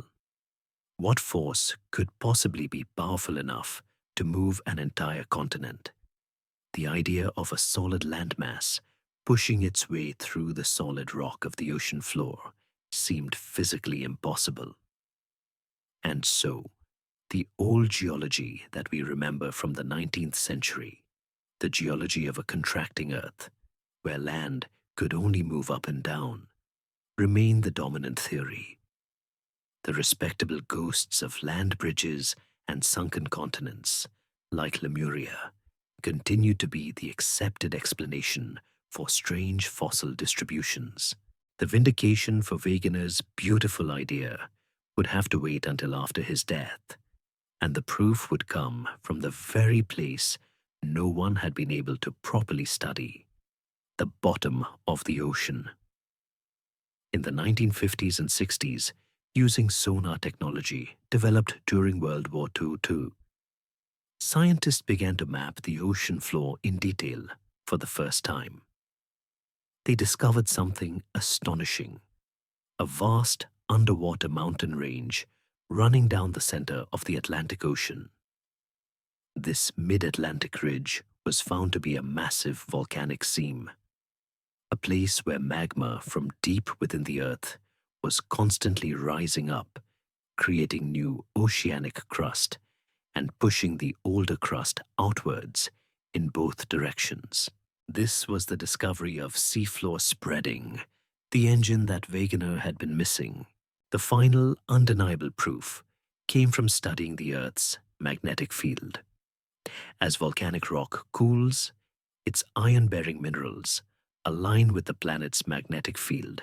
At that time, scientists found that the ocean floor was covered in a perfectly symmetrical pattern of magnetic stripes, showing where the Earth's magnetic poles had reversed over millions of years.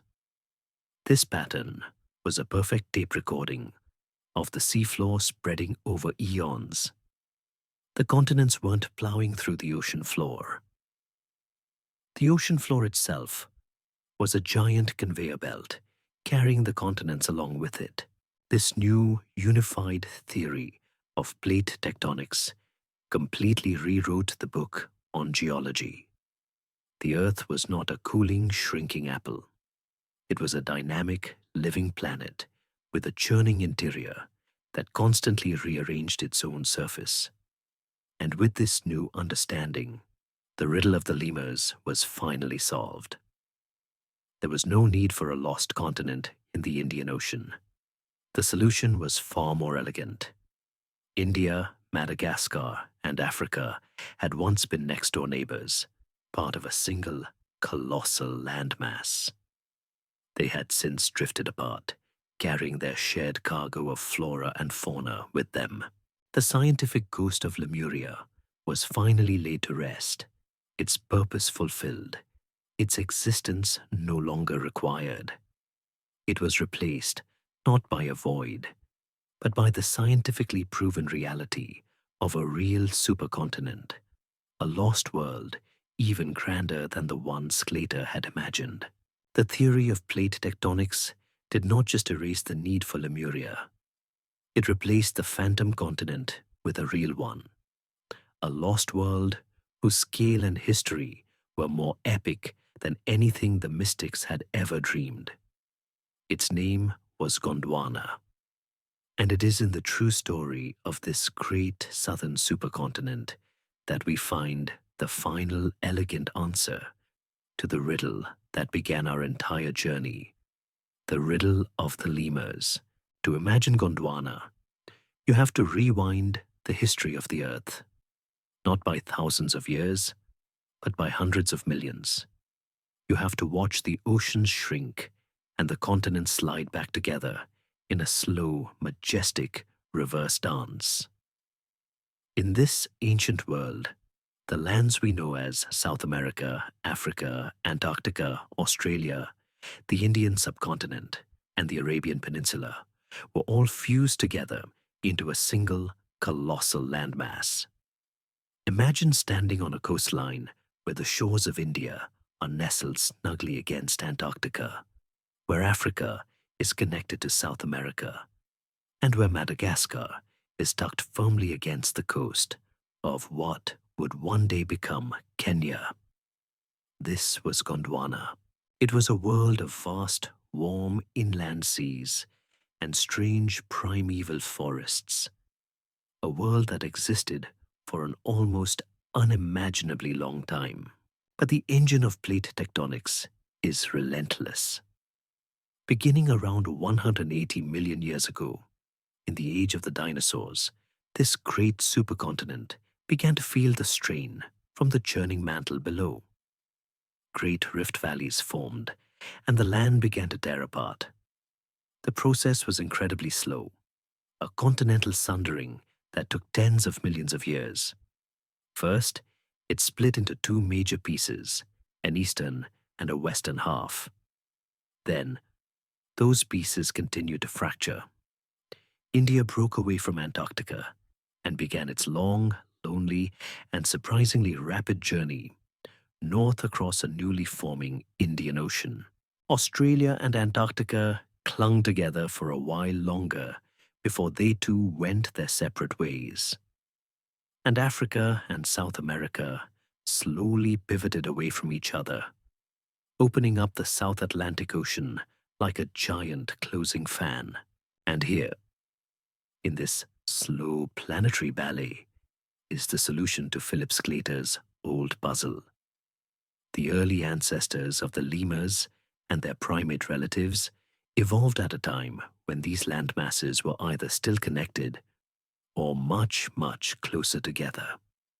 They did not need a land bridge to cross an ocean, because the ocean as we know it did not yet fully exist. They simply walked. They spread out across the contiguous forests of Gondwana. Then, as the continents drifted apart, these once connected populations became isolated. The group that ended up on the island of Madagascar, which had split from Africa, found itself in a unique evolutionary paradise with few predators and little competition. They diversified into the myriad forms we see today. Their relatives, who were carried along with India and Africa, faced a different fate, competing with other evolving primates like monkeys and apes. The strange distribution of their fossils is not the ghost of a sunken continent, but the true fossilized footprint of a drifting one. There is a beautiful historical irony in all of this. The name for this real supercontinent, Gondwanaland, was first coined in the 19th century by the Austrian geologist Edward Suess, the very man we met earlier. But he coined it to describe his own land bridge theory, a system of sunken connections to explain fossil distribution. Science eventually discarded his theory, but kept his name for the real, drifting supercontinent. The name itself is a ghost, a fossil of the old, incorrect idea, now attached to the new and correct one. The truth, in this case, is arguably more wondrous than the myth it replaced. It is a story not of a single, catastrophic sinking, but of a slow, inevitable continental dance that has been going on for billions of years and continues to this day. It is a story written in the magnetic stripes of the ocean floor and the fossil records of now distant lands. The scientific mystery of Lemuria is solved, and yet the myth persists. If science has provided such a complete and beautiful answer, why do we still find ourselves drawn to the story of a lost, sunken world? If the scientific ghost has been laid to rest, why does the spiritual one still haunt us so? So, if the slow, majestic dance of the continents has given us a true and beautiful answer to the scientific riddle of the lemurs, Why does the story of Lemuria refuse to sink? Why do we, even now, remain so captivated by the idea of a lost world, a sunken paradise, a ghost continent that haunts the deep waters of our imagination? The answer, it seems, has nothing to do with geology and everything to do with the landscape of the human heart. These myths are not really about the history of the earth. They are about the history of our own hopes and fears. The dream of a lost golden age is one of the oldest and most universal stories humanity has ever told. Almost every culture has a version of it. The Greeks spoke of a golden age of Cronus, a time when people lived like gods without sorrow, toil, or old age. The Abrahamic faiths tell of a Garden of Eden, a state of perfect innocence and harmony with nature. Hindu cosmology speaks of the Satya Yuga, a first age of truth, purity, and universal goodness. These are all stories of a perfect beginning, a world we have lost through some failing or cosmic turn of events. The legends of Lemuria and Atlantis are simply the modern, more scientific-sounding incarnations of this ancient primal archetype. They are our new Edens, our new golden ages, dressed up in the language of geology and psychic phenomena. These modern myths blossomed during periods of profound anxiety and dislocation. The 19th and 20th centuries were times of rapid, often brutal industrialization, of world wars that scarred the planet, and of a growing sense that humanity, for all its technological progress, had lost its spiritual compass. In a world of smoke-belching factories, trench warfare, and looming atomic clouds, the vision of a peaceful, gentle, spiritually advanced civilization like the Lemuria of the New Age mystics was more than just a fantasy. It was a form of protest. It was a mirror held up to the modern world, a story that quietly asked, is this progress? Did we lose something vital along the way? The Lost Paradise was a critique of the paradise we had failed to build. There is also a profound comfort in the idea that wisdom is not something we must create, but something we can simply recover. The challenges of our world can feel overwhelming, the problems impossibly complex. The myth of Lemuria offers a beautiful shortcut. It suggests that the answers to all our problems, how to live in peace, how to heal ourselves and the planet, already exist. They are encoded in a crystal, preserved in a hidden city, or waiting to be channeled from a benevolent master. This is a story of hope and redemption. It tells us that we are not truly lost, but have merely forgotten the way home, and that the map is still there, waiting to be found. Furthermore, these stories give us a more glamorous and epic origin story. The slow, messy, and humbling scientific story of evolution, of humanity as one small branch on a vast and complex tree of life, can sometimes feel unsatisfying. The Lemurian myth offers an alternative in which we are not risen apes, but fallen angels. It gives us a divine heritage, a past in which we were giants, psychics, masters of the natural world. It whispers that our current state is a temporary amnesia, and that our true potential is godlike. This is an empowering and deeply attractive idea. It suggests that the best parts of us are not the newest, but the oldest, and that awakening is a process of remembering who we truly are. The search for Lemuria, in the end, is not a search for a lost continent. It is a search for a lost part of ourselves, for a better, wiser, more peaceful version of humanity that we sense is possible. A memory of a home we have never known but have always longed for. And so we find ourselves At the end of this long and winding journey, a story that began with a small, wide-eyed primate and ended with the great silent movements of the Earth's continents. The tale of Lemuria is a perfect illustration of how an idea, once born, can take on a life of its own, traveling through worlds its creator never could have imagined. It is the biography of a myth that refused to sink even when the scientific ground it was built on had washed away completely. It began so simply, in the quiet, methodical world of 19th century science. It was a ghost of pure logic, a phantom continent sketched onto a map by Philip Sclater to solve a frustrating puzzle. It was a respectable hypothesis, an elegant land bridge built of reason and evidence, designed for the sole purpose of letting ancient lemurs walk from India to Madagascar.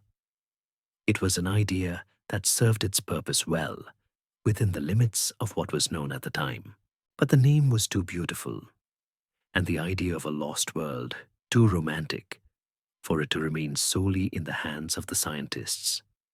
It was adopted by the great mystic Helena Blavatsky, who took the scientific ghost and gave it a soul. In her hands, Lemuria was no longer a simple land bridge, but a vast and ancient stage for the cosmic drama of human evolution, the monstrous and magnificent home of the third root race.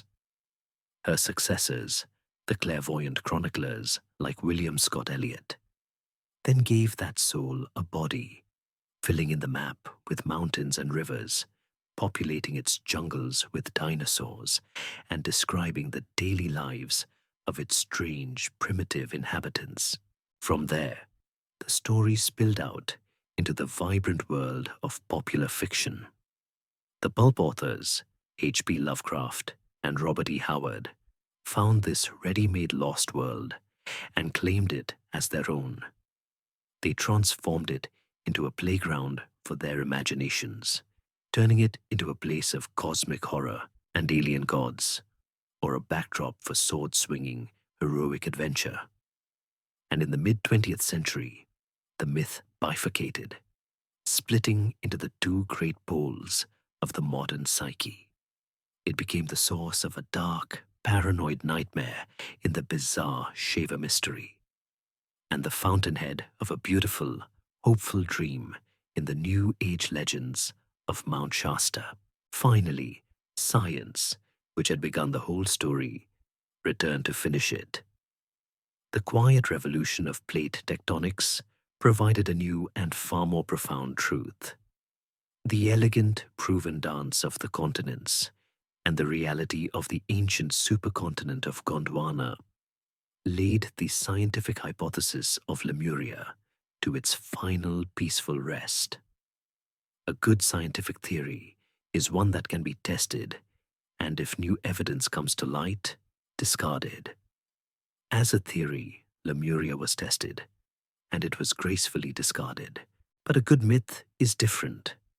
A good myth is measured not by its factual accuracy, but by its usefulness to the human heart. A good myth is a vessel that can hold our dreams, our fears, and our deepest longings for meaning. And by that measure, Lemuria is perhaps one of the most successful myths of the modern age.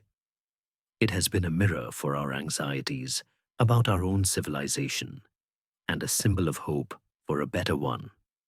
It speaks to that deep, quiet part of us that dreams of a lost home, a forgotten wisdom, a golden age just waiting to be remembered. And so the phantom continent finally comes to rest, not in the cold, dark depths of the Indian or Pacific Ocean, but in the warm, quiet depths of our own collective imagination. It is a place we can visit now as we prepare for sleep, a silent, sunken world bathed in the soft, filtered light of a sleeping mind, a world of peaceful giants and gentle beasts, a world without worry, a world of deep and profound calm. Let the waves of sleep wash over you now, as they once washed over that lost and lovely land. There is nothing more to learn, nothing more to seek. It is all quiet now, and you can rest. Sleep well.